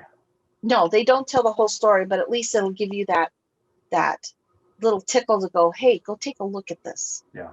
Because, just like protest signs, it's like, we're not going to be able to tell you everything on a single protest sign. There's just no way. No. But it's supposed to say, it's like I say, circumcision harms. It's like, no, it doesn't. And then yourwholebaby.org or intactivist.web or whatever. Yeah. Like, go to the website or go watch a video or watch the documentary or whatever. It's, this isn't, you're not going to get everything that you're thinking about this covered just by reading a sign. Correct. Supposed to just wake you up. That's why there are Yeah, billboards all over the place. Come eat at Joe's. Oh, I wonder if Joe's is good. It's on the billboard. Yeah. You know. Yeah. Go pull up on there and look at the reviews now. Yeah. You have to take the next step yourself. Yeah. Take the next step yourself. Educate yourselves. I only have a high school diploma, but I can explain most things in a coherent, professional, college level. Yeah. And I still go. I met plenty of college educated people that are worse than some high school educated people. Don't. Oh yeah. Don't get me started on that line. Let's not go down that road because. Yeah. Okay, so the next thing on the psychological is parent. So the psychological effects of being a parent that, let's say a parent that has had a son, like a regret parent, for example. You're not a regret parent, but as a parent, do you feel like you've been psychologically affected by this whole thing? I have, because my mother still insists my children should be circumcised. Oh, seriously? My sister circumcised their sons. My daughter would have circumcised her son had the baby been a boy. I see posts every day. I'm so sorry. Why? I know. I'm so sorry that I circumcised my oldest child, but my next child is not going to be circumcised. It's like we have a message out there. I researched this without the internet, using literal books with gloves on my hands, because they were archived. I think the one was written by Kellogg. Oh yeah, I wouldn't doubt it. Yeah. And Dr. Kellogg of the Kellogg's cornflakes. Yeah. Anyway, hey, and why don't we take carbolic acid to women's genitals too? Yeah. Cut down that. Because masturbation is a bad thing. Yeah. So it affects me psychologically because, when I run into people and I like, hey, hi, how are you doing? Oh, my daughter just had a boy. Oh, that's so great. Yeah, he's getting circumcised tomorrow. What's so great about that? Yeah. Yeah, that's not a regret about it, but it affects me because there's nothing I can do to save that child. And then if they come back to me, like on the posts that we've had on our websites, I regret doing this to my son. I'm so sorry. What do I do to get beyond this? And we do our best to help that parent. Yeah. But I haven't personally had someone tell me they regretted they harmed their child at birth. But I see it on the websites, or on the Facebook sites. So, but it affects me because there's nothing I can do to stop it. Yeah. It affects me because I'm told I'm shaming parents when I'm trying to educate them. It affects me that people still tell me that I did my sons wrong by not circumcising them, because now they're going to have a lifetime of issues. Their lives are a third over. They haven't had any issues. So it does. I'm not a regret parent, but I feel regret for the parents who do. Yeah. Because they can't somehow reach that part of their soul, I guess. And dealing with this sort of thing is what leads to activist burnout. Yeah. So we have so many things working against us, and we've got activist burnout. We have men that won't speak up because of the stigma. So yeah. We have women who try to justify it. We have fathers that try to justify it. Yeah. We have medical professionals who endorse it. Yeah.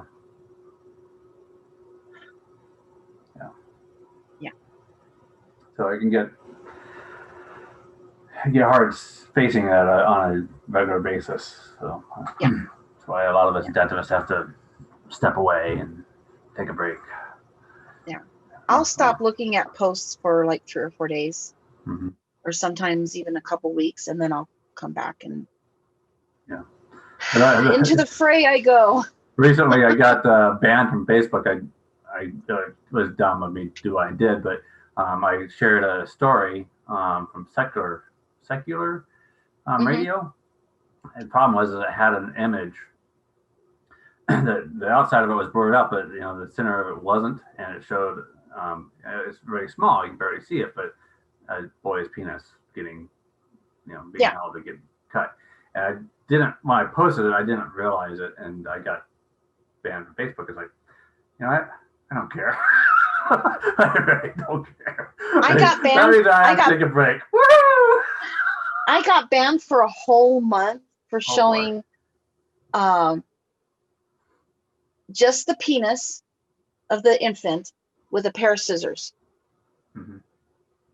Yeah. That was it. Yeah. I was like, you know what? Fuck y'all. I'm out. Yeah. I waited a month. I was like, okay, Yeah. peace. You work on the other. Work on Twitter Yeah. or something else instead. I've been doing more on Twitter than anything lately. Well, and TikTok. But Yeah. you know about my TikTok stuff. Yes, I do. Where's John today? Yeah. There he is. Play. Woo! Play again. Like. Here you go, viral. 1.6 million views on my videos. So. That's because I sit there, ding, ding, ding, ding, ding. Or I'll mute the video and set it for like 4 or 5 minutes, and I'll go back and go to another one. Yeah. Yeah. Hey, yeah. I played American Circumcision in the background for over and over and over again, and just kind of mute it and just let it. I want to get to 1,000 followers, so I can start. I think I'm at 9 on Facebook. Yeah, no, on YouTube. Oh no, TikTok. TikTok. Oh, TikTok. Okay. I'm at 985. Yeah. Wow. But as soon as I get to 1,000, then I can start talking more about intactivism, and because I've done a couple videos. Mm-hmm. Oh, the hate that came out! I was yeah. Woo! Yeah. This is awesome. Yeah. But it didn't give me enough of a forum to be, because I hate sitting there type. Well, you've gone past 185 characters. Yeah, it really is. It's like you can't even do links, really. I mean, you can put links in there, but people can't click on the links. So no, they can't. So yeah, and so that's why I'm so close. Not quite, but you're getting close. Well, yeah. Maybe after this we'll get you there. What's your TikTok? Oh, it is at Red Weirdo. That's right. SLC. There you are. Yeah. See, the Black Lives Matter. 85 followers. We gotta get you over that hump. 15 more to go. But anyone that watches this, go. I'll put a link to your channel. Because I'll not only just do intactivist stuff, but that's one of my main focuses. Mm-hmm. But I also want to do stuff as a Alphabet Mafia ally and Black Lives Matter ally, and educating people about stuff, and just chilling. Hey guys, I'm playing Destiny 2. Let's see what my character's up to and where I'm at, and that kind of stuff. Like video game stuff, yeah, and stuff like that. I watched one that was really fun to watch. It was they had the goggles on, and the lady was virtual receptionist. The lightsabers. Oh, that was fun. I love watching her. She is so fun to watch. Yeah, that's kind of impressive. I was like, now I want to get one of those. I can't move like that, but that's awesome. Oh yeah. Oh, I love that. That one was just so awesome, because you're just sitting there mesmerized going, whoa. Yeah. But yeah, I want to it's taken me I've been on TikTok for about 2 years, even before the pandemic, because my first video was of my older granddaughter. Okay, and she's 2.5. Yeah, so she's 2.5. And so yeah, I just did a cute little video because, you know, she booty, booty, booty, because that was the thing at the time. And she's just so cute. So, but I've been on there since then. So, Great. yeah. Right, so I didn't anything think else I'd like it. on the no. psychological effect of being a parent with this? Just the fact that I can't educate everybody and I can't save them all. Yeah. For me, I wake up every morning thinking about the tens of thousands of children that are getting their genitals cut today because there's. And it's not just little boys; it's just also the little girls too. And so it's all. Sex. Yeah, and why? Seriously, let's. Oh, it doesn't matter what their genitals look like; it's their chromosomes. You don't have to make it in a box or uniform. Yeah. Nothing is uniform about the human body, and we're still not learning that. Yeah. Oh no, the clitoris is too big. Oh no, the pee hole is down all the way. Yeah, hypospadias. Yeah. Hey, if they can be, let it be. Yeah, exactly. You know, if there's no problem, it might be an aiming issue. Have them sit on. No shame in a little boy sitting on the potty for, to pee. Yeah. You know, just point it down and have a good day. Yeah. It's actually cleaner too, because then you don't have to deal with the. Yeah, exactly. Or having boys. I know. Sometimes they miss. Yeah. Yeah. Why did you pee in the tub? I was at the toilet, Mom. But how did it get over there? I was practicing. Say, stick some Cheerios in the toilet. Oh no, he did he put Cheerios in the tub because he wanted to practice better. I'm like, oh my gosh. Like I said, boy stories. I mean, they're girl stories too, but right now we're focusing on boys and boy stories. Yeah, I often want to integrate, everyone, girls and, I mean, it's a 1-to-5 ratio with girls getting cut in the world compared to males, but, it's still. But still. It still needs to stop. So we'll get down to the FGM thing here in a while, anyways. Oh yeah. So. Yeah. Then the last thing here psychologically is about intact men. You're not an intact man, but you've been with an intact man. Several. Did you have any conversations with him about it? The very first intact man I was with, because I'd had 2 circumcised before, and we started playing around, because that happens. Yeah. I was like, is there something wrong with your penis? Okay. So you're used to the cut men at this point. Yeah, I was at this point, and he was Hispanic American. So he goes, no. I'm like, because the first 2 were Caucasian. He goes, no. I'm like, do you have a little bit more skin there? He goes, yeah, that's how the penis is supposed to be. I was like, oh, and he goes, oh, you've been with white men, haven't you? Okay. I was like, yeah. He goes, oh, well, see, in my country, Mexico, we don't circumcise. Yeah. We don't do this. I'm like, oh, okay. He goes, and then he was like 5 years older than me, so I'm like 19. So, I'm a dumb person at this point. But he was kind. He treated like, you're serious, right? Like, yeah. So, once you go intact, it's kind of hard to go back. But like I said, I've never shamed or treated anyone badly for the decisions that their parents made to mutilate their genitals. I've had great relationships with both men on both spectrums. It just like you probably prefer big boobs over small boobs, or that's all it is. Well, it's things that get you go woo more than Yeah. other things I just too. hate for a woman to go get herself a boob job just because, something. Oh yeah, I know. But yeah. and I'm not small. I've always dreamed of being small, but it's not going to happen, Yeah. But I'm grateful for the people that do appreciate my body type. Mm-hmm. And so I appreciate other people's body types, and I don't shame. I always, enter into, okay, well, we just need to get a little extra lube. Okay. We need to take a little extra care. Okay. So did this intact man talk at all about how he felt about being?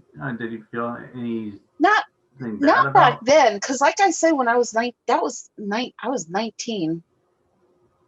Okay. I've heard of intact men saying that they felt bad growing up because they were they had their whole penis while all their friends. Well, but see, the culture he grew up in, we don't do that here. Yeah. He goes, I've never heard about anyone cutting an infant. He goes, we don't do that. We didn't do that in my country. Yeah, I just kind of wonder sometimes, once men like him find out about, what's going on in the U.S., for example, I've, come across some intact men that, they find out that in the U.S. is, a major cutting culture, and they're like, shocked, or, they have reactions about it. So I'm kind of looking for the psychological impacts on intact men as, after they figure this out. I can ask my son real quick. He'll probably be embarrassed. How old is your son again? He's 26. Yeah, okay, so he's old enough. Okay, well, if you want, you can just tell him, hey, there's this guy that's doing these interviews, and he'd like to hear your perspective on the issue. Being an and if he wants you to, or you could probably, are you home right now? I love text. I'd rather people text me instead of call me anyway, because because I might be busy doing something like gaming, and I'm busy. Leave me alone. I'd like to hear more. I've done the one interview with Sam Carnes, and Sam. I don't know if you know who he is, but he has a Hispanic boyfriend, and they're both. Yeah, I'm one of his best friends on Facebook. Yes, they're so adorable. Oh my goodness. Yeah. Hold on. Hello, son.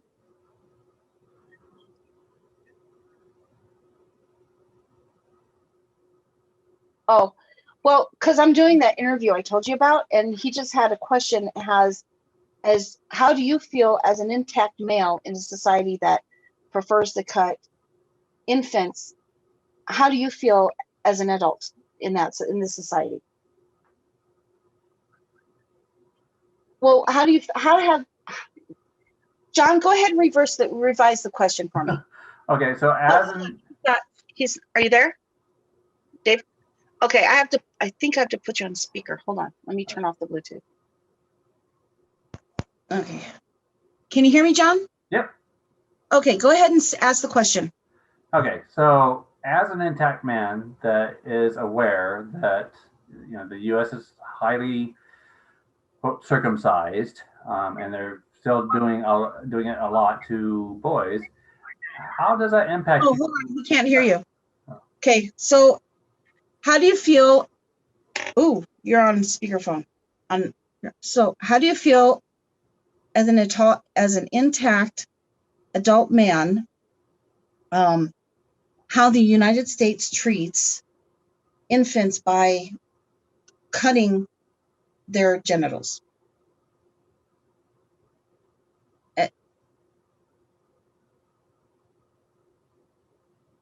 You don't know? Have you? I think you've never thought of it before. I know, it's hard for me.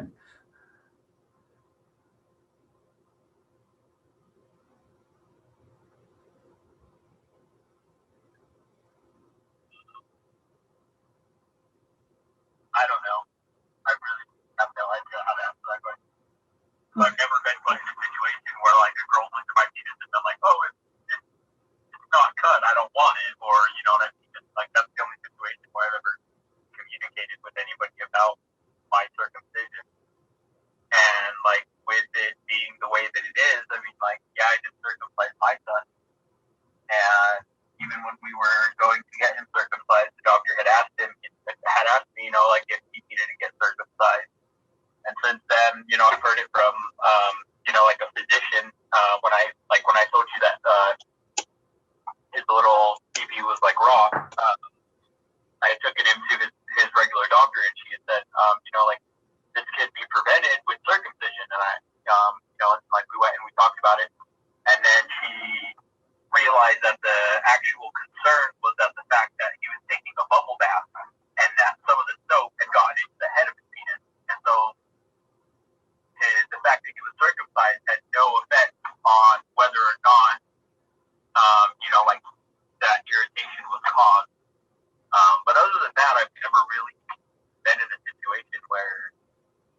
Yeah. Did you hear him, John?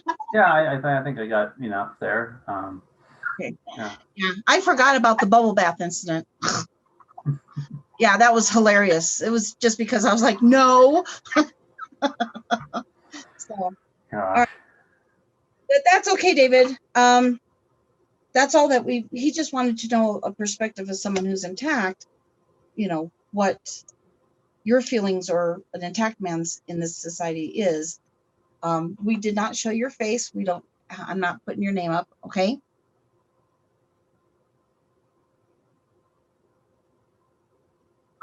Other than that, fine. Okay, start that. You said you had what? Okay, bye, Bob. All right, bye. I love you. Love you too. All right, bye. He said that he feels like he has better protection, Mm-hmm. and but he's never really been put in that situation where some girl has made fun of him or anyone has, other than, I forgot about the bubble bath incident. My grandson had been going to his other grandmother's house.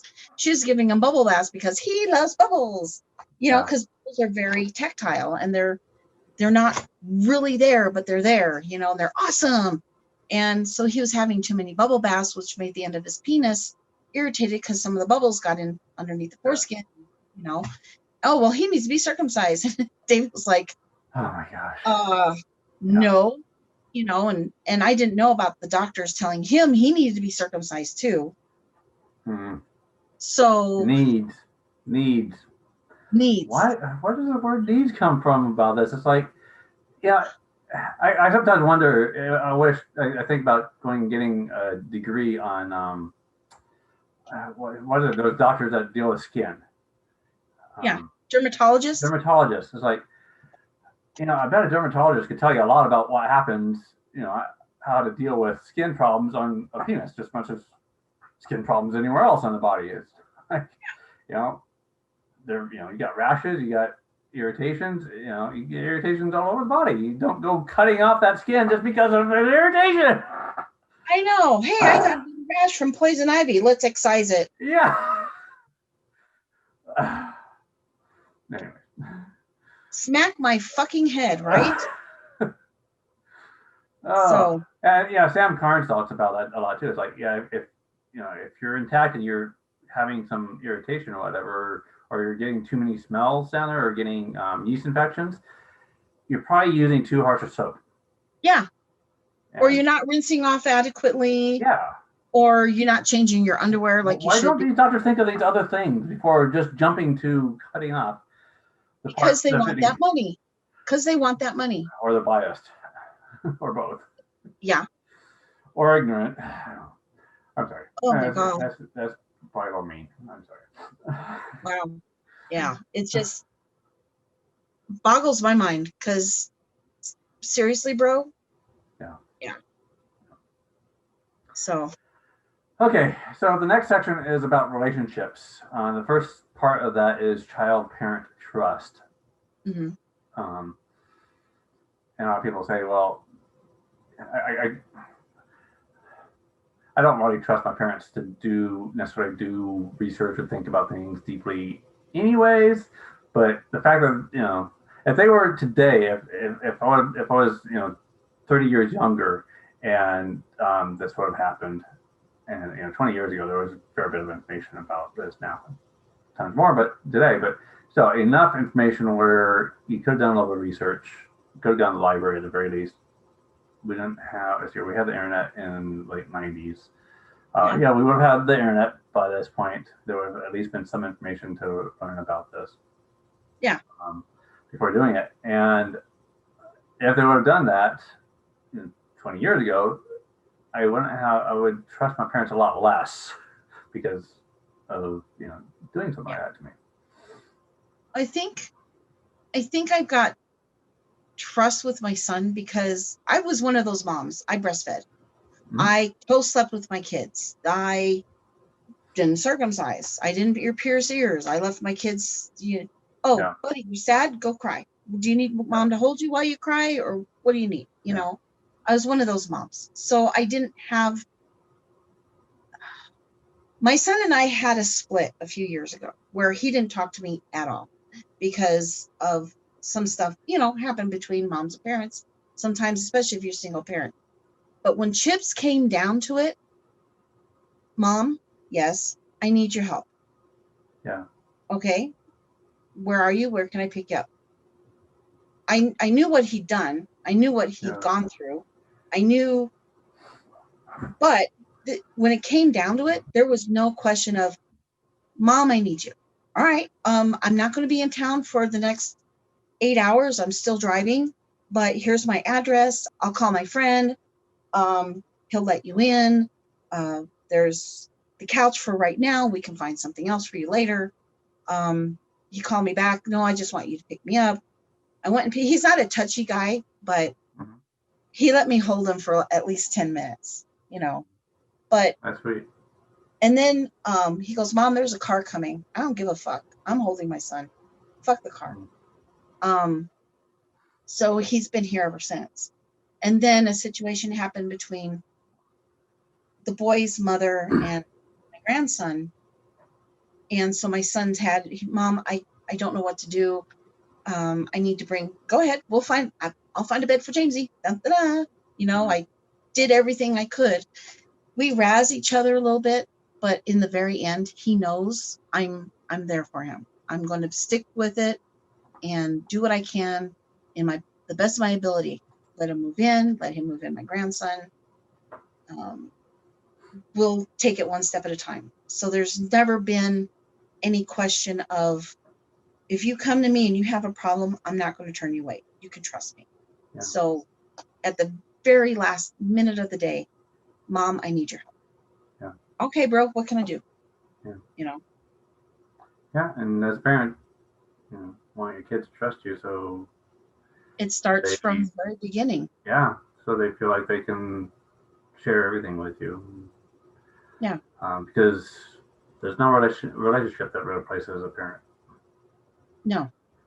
I feel, even though I'm close with two of my children I'm estranged from a little bit because they both live in separate parts of the country, but because that's also the choices they've made.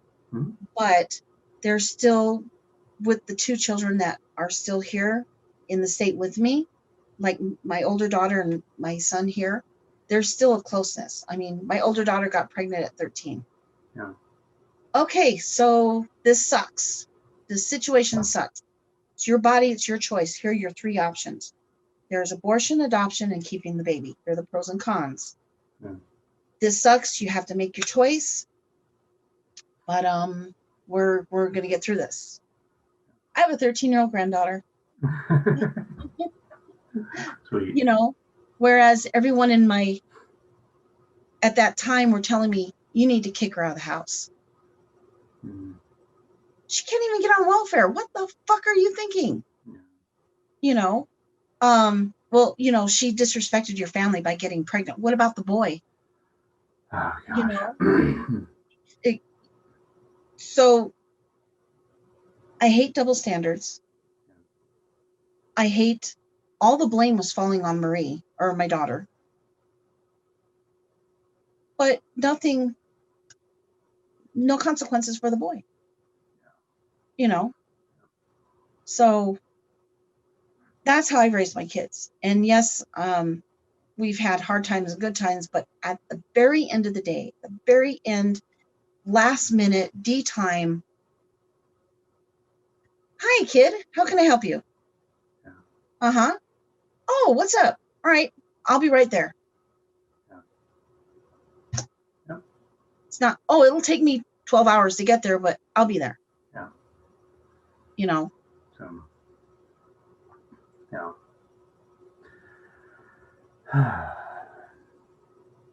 Okay, so the next section is about co-parenting. So as a mother, did you run into any kind of situations where the dad wanted the son cut or anything like that? No, because I didn't let them have that choice. I'm sorry, that's my baby. The first father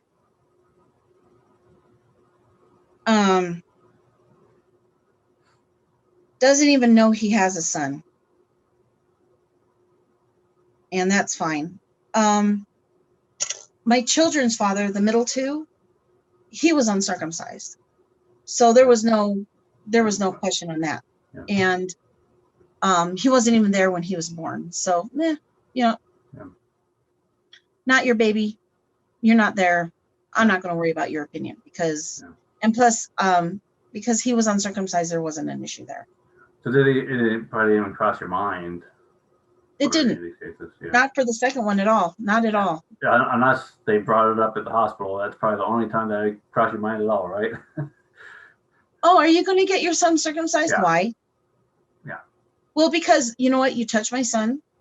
Yeah. And that's when I was in the hospital with the second one. You touch my son, I will kill you. Yeah. It's sad that they bring it up in hospitals at all. It shouldn't even not be a question at all. It's like asking if you want your daughter to have breast implants at 2 days old. It's just ridiculous that it's brought up at all. Okay, mother-child bond. Skin to skin bonding is kind of important, especially right after birth and stuff like that. Oh yeah. And if they take the baby away to snip, that's less time for that bonding. There is less time because the baby's then traumatized, and then you have traumatized feeding, traumatized suckling. Yep. You have traumatized bonding, which is not a true bonding experience. There's a trauma behind that bonding. Yeah. And I didn't experience. I've heard it, I've seen it, but I haven't experienced it. So I didn't have that. My kids got all the skin to skin after birth. They slept on my chest until I left the hospital with them. Yeah. They slept on my chest when I left the hospital, but I didn't have any of that trauma bonding. That's good. I'm sure you imagine that's probably was better, right? Oh yeah. Oh yeah. Because even though I'm talking to my son on the phone, he can smart mouth me, but he's an adult. Yeah. I'm on my interview. You heard me say I'm on my interview. Oh, he knew that. But otherwise, hey, old one, what do you want, young one with the mouth? Mom, you're a nerd, and that makes you son of a nerd. So we have this give and take wordplay, but we didn't start until after they were 18, because before they're 18, there's that psychological, you're still a kid. Now you're an adult. You can hold your own. Yeah. But now, my oldest, he's only 15, and he thinks he can hold his own already. But there's a certain level you have to keep it as, so that you don't hurt their feelings, because words at these ages, even until they're like 23, 24, even the girls can almost feel like bombs. So you have to temper things and, oh, sweetie, I'm sorry. I didn't mean to hurt your feelings. You okay? I just, So I haven't always been a perfect mom, but I've tried, but I failed, but I tried, but I failed. Yeah. So, hence the two that don't talk to me right now. Yeah, there's no perfect manual for, No, and each child is different. Yeah. It's just, why can't you all be the same? Yeah. Same square. It doesn't work. Yeah. All right, so the next section about relationships is pedophilia. I don't know, you haven't watched my videos. One of the videos I talk about how this cutting probably contributes to pedophilia. What do you think? There is definitely internalized trauma that they can't express because they don't know where it came from. Yeah. And they feel like they're missing a part of something. I couldn't really watch it, but I understand the connection, because they're missing a piece of compassion, and they're trying to live something back. And so they think that this connection will work for them, but they don't seem to think.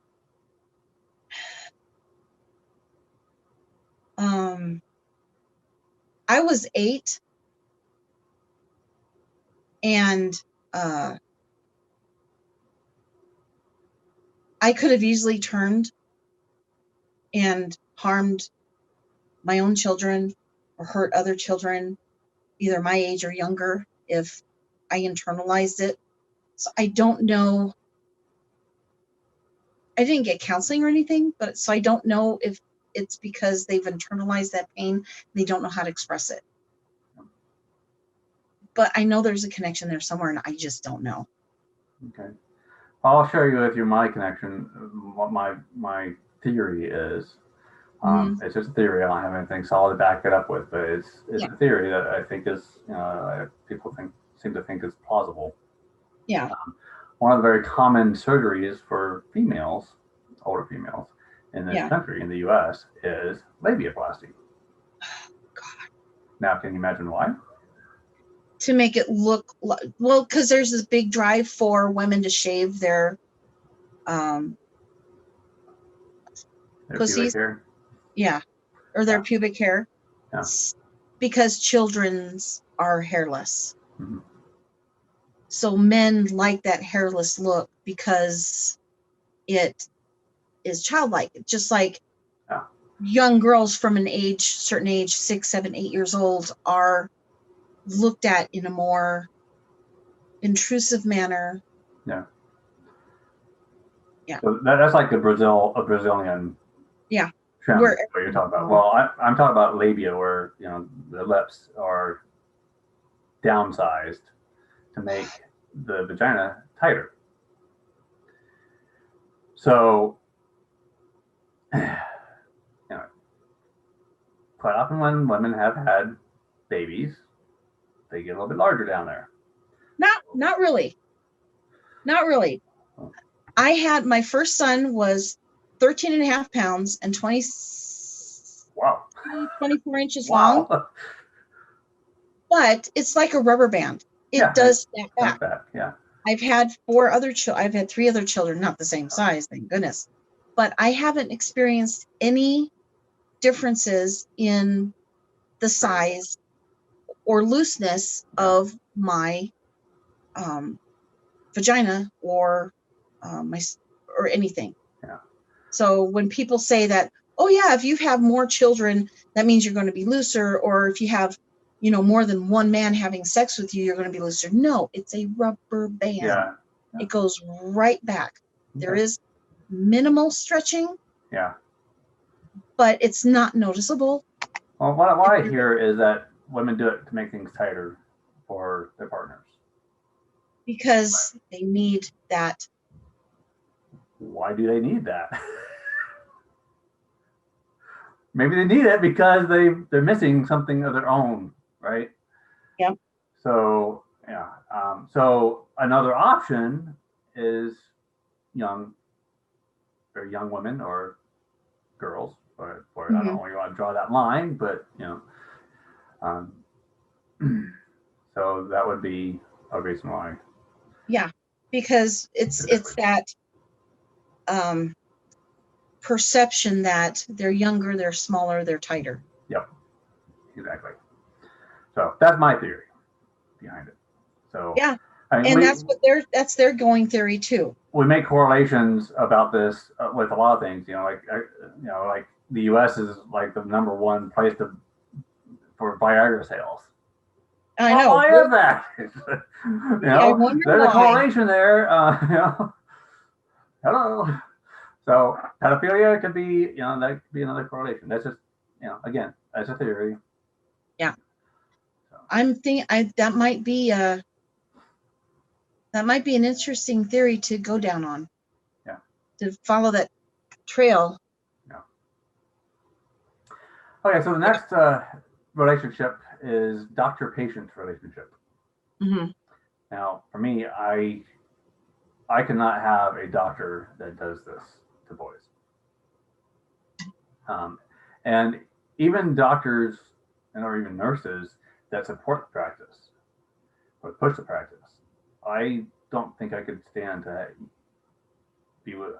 have them as a service provider for myself, because if they don't get how harmful this is, and they don't get that it's violating the Hippocratic Oath, Yeah. they're not ethical in that area, then how are they going to be ethical in other areas with caring for my health? I'm the same. My current physician doesn't perform circumcisions. She'll argue with the doctor or with the parents about it. Nice. I had a physical therapist who had it performed on her sons, and I stopped going. When one of the office people, hey, you haven't been in physical therapy. Oh, that's because you have a child genital cutter on your staff. I don't prefer to work with someone like that. That means they have no ethics. Nice. So, yeah. Make them think. Yeah. Yeah. We need more people saying that kind of thing. Yeah. How can I expect you to take care of me if you're okay with genital cutting? Yeah. Non-therapeutic, non-consensual. Yeah. I don't care if it was your child or not. You okayed this to be done. Yeah. I can't. I just can't. So. Okay. Friends and family, and we've kind of talked about this several times, but relationships with friends and family are stressed because of this culture. Because of this culture, also because of Trump, that kind of pushes the edge. Well, he's out of office now, right? Yes, but I haven't heard from my sisters in a long time since that happened. So, but no, yeah, it's. When my one sister said, well, after what Harry went through, I went ahead and circumcised my sons. Do you not know that Mom was forcefully retracting his foreskin, and that's why he had those problems? Yeah. David did just fine. Yeah. Yeah, I just don't get that logic. It's like, okay, how many people have had to have appendectomies? How many people have had to have, mastectomies? Yeah. You gonna cut those off of babies preemptively too? I had my gallbladder removed. You want to do that to a newborn infant too? Yeah. Yeah. So many things. I came across a cool meme. Circumcision is the only medical. What is it? Sorry, I have everything on my phone. Yeah. Yeah. I think I know what meme you're talking about. Yeah. Yeah. Where is it? It has a picture of I think it's the Mogen Clamp. Oh no, it's the. I think it is the Mogen The Clamp. Gomco Clamp. Yeah, the Gomco. Yeah. Sorry, I'm not. Yeah. When you twist the dial thing down. Yeah, the circumcision, the only instance in which we prescribe surgery for an infection that has not occurred. That's my favorite one so far. Yeah. Out of 2 years worth of memes. There's lots of them out there. There's Next Level Intactivism has thousands of memes. Oh, I know. I go through them going, do I need that one? Yeah. Yeah. I've got mine all organized, my most popular ones. Yeah. I wish there was a way I could organize them on my cell phone so that I had a place for just the intactivist and the grandkid pictures, but everything's in by date. Yeah. Yeah. It sucks. Okay. FGM, female genital mutilation. We were actually just a little bit ago talking about women getting labiaplasty in the United States and that being a popular thing, but at least they're choosing to do it. They're choosing to do that as adults. Yeah. If you're doing it to someone who's under the age of 18, that is unprofessional and unethical. Yeah. Yeah. Just like giving your teenager boob job. Yeah. Unless she asks for it, can you wait till you're 18? Yeah. Mom, I want my ears pierced. How old are you? 10. Okay, let's do it on your next birthday. At least they're ear piercing is not. Yeah, they're old enough to understand. This is going to hurt. We're going to be in pain for a little bit, but Yeah. Yeah. And the whole line of where they can make their own decisions is, I think, varies depending on what it is you're talking about. So yeah. Yeah, it's like you can't have alcohol until you're 21, but you can go into the military at 18. I don't know that. We get into. I know. That We whole get line. semantics. People want Yeah. black and white lines. Yeah. Life is not black and white lines. You have to base your decision on the age and the maturity level of the child. Yeah. You can't cut their genitals as a newborn. Yeah. Heck, there's 40-year-olds that shouldn't be making decisions. I know. I even took a screenshot of a doctor that said I did someone who was 40 years old and he's regretting it now, even though I talked to him. So yeah. Yeah. I have FGM in here for multiple reasons, though. It's been occurring some in the U.S. where parents have been taking their children, their girls, to other countries to get other countries. In fact, one recent story about a Texas woman got in trouble for taking her daughter out of the country to do it. So, but my perspective is that as long as we continue male genital mutilation, the door is going to remain open for female genital mutilation. There's no country, no place in the world where FGM is occurring or MGM is not. Correct. So, and people look to the United States as a leader. So, even after Trump. Yeah. Yeah. Okay. Sorry, you know where I'm going right now. So. Yeah. Well, I think it depends on the country that's looking at. I know, right? Sorry. I think sometimes we need a little bit of humor. That's yeah, for sure. Definitely. So, you have any other thoughts on that and how it's related, how it's connected? As soon as we realize that genital cutting overall, whether it's female or male, is wrong, and that's where I think legislation would help us to be able to push it into the realm of, if we're not cutting females, why are we cutting males? And why is it illegal to cut a female, but why is it still legal to cut males? Once we put it into that realm, then it's going to be an easier way to educate. Why can't I cut my child's genitals? Yeah. Because it's wrong. It's harmful. It's harmful. It's damaging. It's debilitating. It can cause death. Yeah. How many unreported deaths a year just from genital mutilation? Yeah. We don't know. If there's anything from this COVID thing that should make this pretty clear, it's like medical professionals can, just write something off as, they died of COVID, and even though they haven't done anything to find out whether it was COVID or something else that was, Yeah. Yeah. In my experience, though, with my job, I haven't seen anyone who wrote someone else's death off as COVID, but I'm not saying that hasn't happened. But in my personal experience, I haven't seen that. But yeah, where doctors can write whatever they want off. Yeah. Oh, well, he died of COVID. Yeah. He was bleeding to death through his penis, but we're going to write it as COVID anyway. So, like, when it comes to preputial amputations, they might bleed out later on. It's like, they died from blood loss. They won't necessarily put in there that it was complication of circumcision. No. Or during the procedure, his heart burst or his lung burst or whatever. Yeah. Yeah. Yeah. Oh, he had a defective heart or he had a defective lung. It had nothing to do with the fact that we were cutting his genitals. Yeah, I know, right? Doing the most stressful thing to a body without any you're harming someone's body without any anesthesia, any pain relief. They can't have Tylenol until they're at least 3 months old. Yeah. Yeah. And even then, a lot of people don't want to do that. And then even then, the doctors are like, only if their fever is this high. Yeah.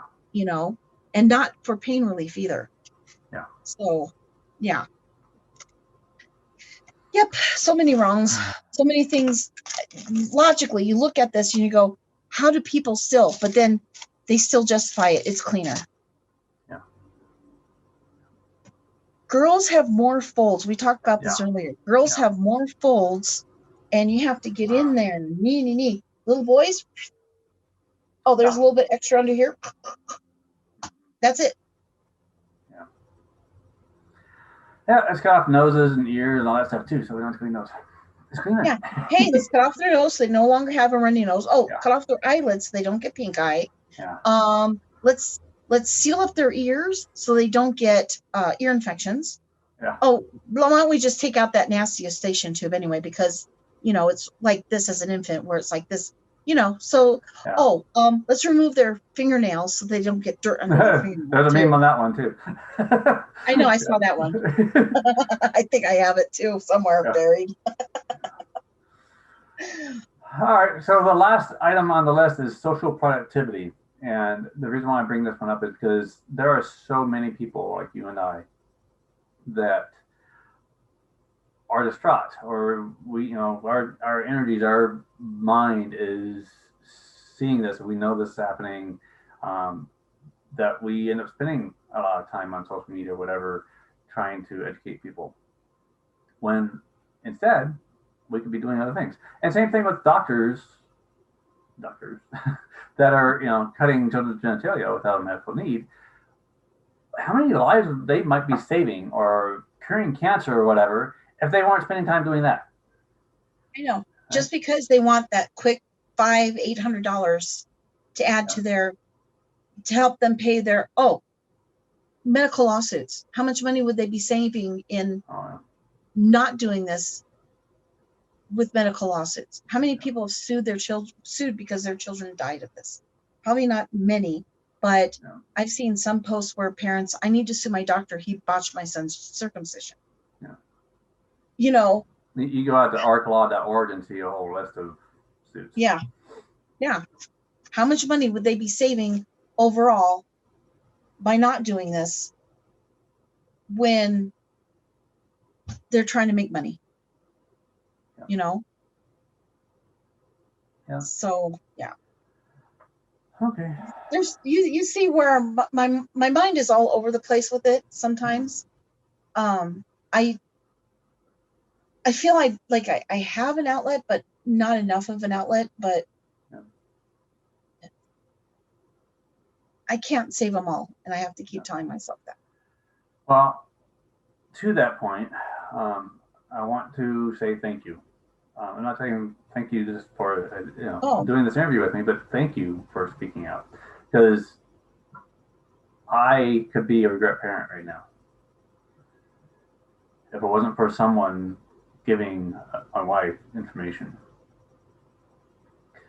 My wife's OB that she was originally going to go with just asked the question. Mm-hmm. And my wife was like, well, yeah, aren't you supposed to? He didn't respond. He didn't offer any information at all. Zero. Wow. Zero. And that pisses me off. If I was nearby that hospital, I'd be protesting in front of it every single day. Yeah. But because of people like you that offered up the information, thank you. And every time I see people like you speaking out for children, it touches my heart. I regularly refer to what Jesus said, what you do for the least of these, you do for me. I feel so impotent sometimes, because someone that I spent so much time and energy talking to and gently educating, and I'm a bull in a china shop. I'll just barrel right through. Okay. That's how I feel comfortable. Just barrel on through, just assertive and aggressive as. So sometimes I have a harder time being, hey, let's rethink this. I have some information for you. And what I've saved, last year I saved 4 babies. The year before 2. This year, none. Well, this year started. I know, but still. Oh no, I'm still thinking it's 2020. Well, you don't know how many babies you saved. I thought, this is what I thought one day when I was out protesting about St. Pants and everything. I saw this some little girls, young girls. They were old enough to remember me, You know, they're probably 8, 9 years old. Yeah. And they were looking at me, and I looked back at them, and we just kind of looked at each other for a while, and it's like, you know, those girls are gonna remember me later on. Yeah. Might be 10 years in the future or so, but when it comes time, if it comes time, they decide to have children or whatever. Yeah. They are gonna remember me when it comes time to ask or to answer that question. If that question even gets asked. Hopefully by the time they get to that point, they won't be asking that question in the hospitals anymore. But yeah, if it does, they're gonna, you know, how many babies have I saved there? I don't know.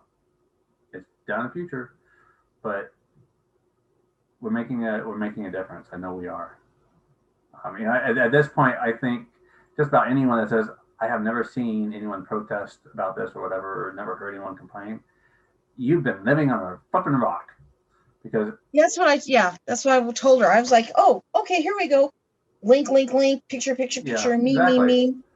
Seriously? Yeah. And I have dozens more of this, of people complaining about having this done. And that's when she told me, I was like, no, you're living under a rock. Yeah. You're deliberately keeping your eyes closed. Yeah. You are, I'll tell them at the end before I finally block them that, you know, I apologize. I spent so much time trying to assist you with this, and I just think you are uneducatable, and I feel sorry for your children. And because I can't respond anymore, because if I try to respond anymore, it'll just turn into move show. on. Drop the drop the seed and hope that it grows. You know. Yeah. Maybe the rain will come along and fertilize it. Yeah, I know, right? You know, cross fingers. I hope you're not a desert of ignorance. Yeah. So. Yeah. But it happens. Yeah. Well, but thank you. I want to appreciate you for, as a man who's had this happen, sharing your experience, sharing your concerns with other people, and letting me learn through you that I'm glad I stuck to my guns and didn't become a regret mom, and that I'm so sorry. Thank you. I think you're about the age my kids are. I'm 50.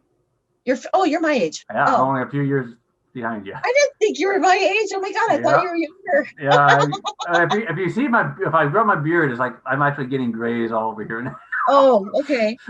I think you can see my my sideburns. I get a bit of grays. Definitely have a bunch of grays right here. Okay, there they are.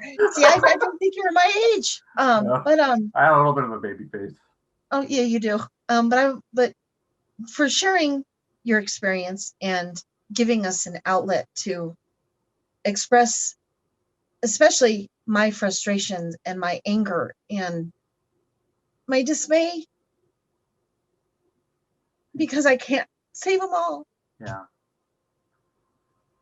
And I think finding Brother K, because it was just a really random post I found. I was like,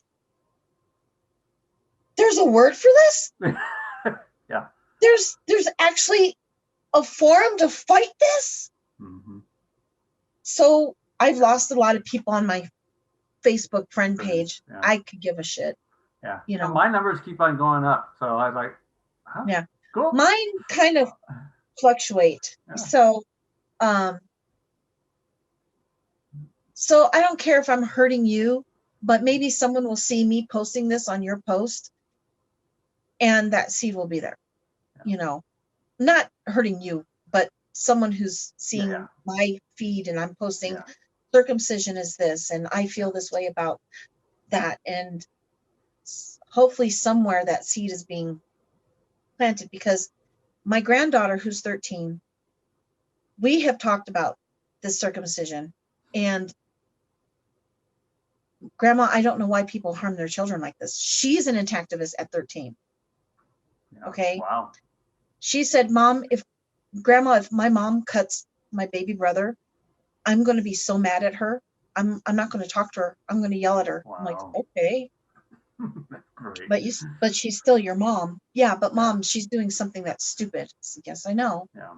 So and her friends that are on my Facebook as well, who see this and see our interactions on Facebook and TikTok. And so the seeds are there for other people to see. Yeah. Oops, you got a warning. No. It's just a chat about that. Oh, okay. So. No, but I'm trying, but I don't feel very productive sometimes. I know it feels that way. When I go out and protest, like lots of men go by. It's like, hey, I'm fine. Like, how do you know? How do you know that you're fine? I used to think that I was fine too. Yeah. But it's drive-bys. They don't even give me a chance to respond to them or nothing. They don't have a conversation. They're like, they drive by and put me off or whatever. Oh yeah, I've seen them drive by with the smoke coming out of the cars, out of the truck. Yeah. They smoked you. I was just like, so we're almost done, I swear. No worries. I'm just long-winded. Yeah. Well, thank you so much, Cindy, for opening up and again being candid about everything and being vulnerable, telling the truth. Yeah. Not a problem. And if there's anything else you need of me, if there anybody else wants to talk to me, DM me. I've got formats up. Oh, I'm also on Discord. Just saying. Are you with the next level or not next level? Forefront Discord? No. Okay. There's a Discord for this topic on okay. Forefront. It's called Forefront. Okay, I'll join it when I see it. Reach out to Carter Steinoff. He's the one that set it up. I'll message you. Okay, message it. Yeah, that'll be better. Okay, good. Yeah. Because I'm also on Discord. I'm on Twitch. Yeah, I was on Discord, but I reinstalled my computer and I haven't bothered to well, it's my D&D and gaming groups on Discord, and then Twitch sometimes when I feel like twitching. Yeah. My games. So yeah. Yeah, my only challenge with Discord has been that people want to talk a lot about complaining, but they don't want to take action. They don't want solutions. Yeah, they don't want action. action. They want to do stuff, and I'm looking for people that are looking to take action. I will join like Norm. We have a group here in LA that gets together once a month. Yeah. The topic is supposed to be restoration, but whenever I'm there, we also get into activism. So it's been pretty good. Well, good. Be part of that. I'll do what I can. I do have some physical limitations, so if someone approaches me, hey, can you do this for me? I will give them the honest answer. Yeah, that'd be great. I can more than happy to help you. Or, that's something I'm not going to be able to fulfill. Let's find someone who can. Yeah, so. You saw me. You see my TikTok videos. That came out of me. Well, first of all, getting an application for dealing with videos, so I can like cut and snip and stitch and all this other stuff, and even throw in some crazy effects or whatever. And I started learning how to do that for another thing, and like, oh, I've got this on here, and this TikTok thing, and TikTok is the opportunity for reaching a lot of people that wouldn't necessarily be looking for this anyways. So I started stitching together videos, and I kept managing to find ways to get these long videos down to 1 minute, or taking parts of videos and just let's do 1 minute that makes a point, and then another minute that makes another point. And if you get enough of these points, it's like, oh well, circumcision stupid or whatever. People figure it out. They see enough of my videos. Yep. I might want to do a separate TikTok just for intactivism, but I don't know if I want to do that yet. Because like I said, I want to include everything into my personality on TikTok, because I am everything. Yeah. Well, I see, a lot of mainstream people, take Tosh Point, for example, he talks about a lot of stuff, but he had the one episode about, that included Brother K. And well, since you like Tasho, chances are you're going to watch that too. Oh yeah. Even though you might be pro cutting. Yeah. So it'll give information to people. Yeah. Yeah. And my attitude with Facebook is like, well, if you want to see my, pictures of my kids or my funny jokes or whatever that I share too, you have to. What I share too, yes. So you might have to see some of my posts about, this topic as well. My Yeah, only concern is I'm going to end up like Brother K and have over 5,000, friends, and all I'm going to be able to have is followers after that point or something like that. So maybe yeah, by you then might I'll have create to a do a page. second page. So, Yeah. so yeah, Who but knows I whether didn't. Facebook's going to survive that long? I don't. I know, right? Yeah. People. Okay, Cindy. So, Well, I'm getting thirsty, and I'm sure you need a break too. So. yeah, I'm gonna go make dinner, Okay. and I didn't get to play Discord. Oh. Well, I got it in yesterday, so. Well, it was great talking to you. It was nice talking to you too, and I'm glad I had a little bit of an outlet. You're probably thinking, boy, she's a loony. Oh no. Not at all. You won't be the first one who thought I was a loon, so that's okay. No, it was great talking to you.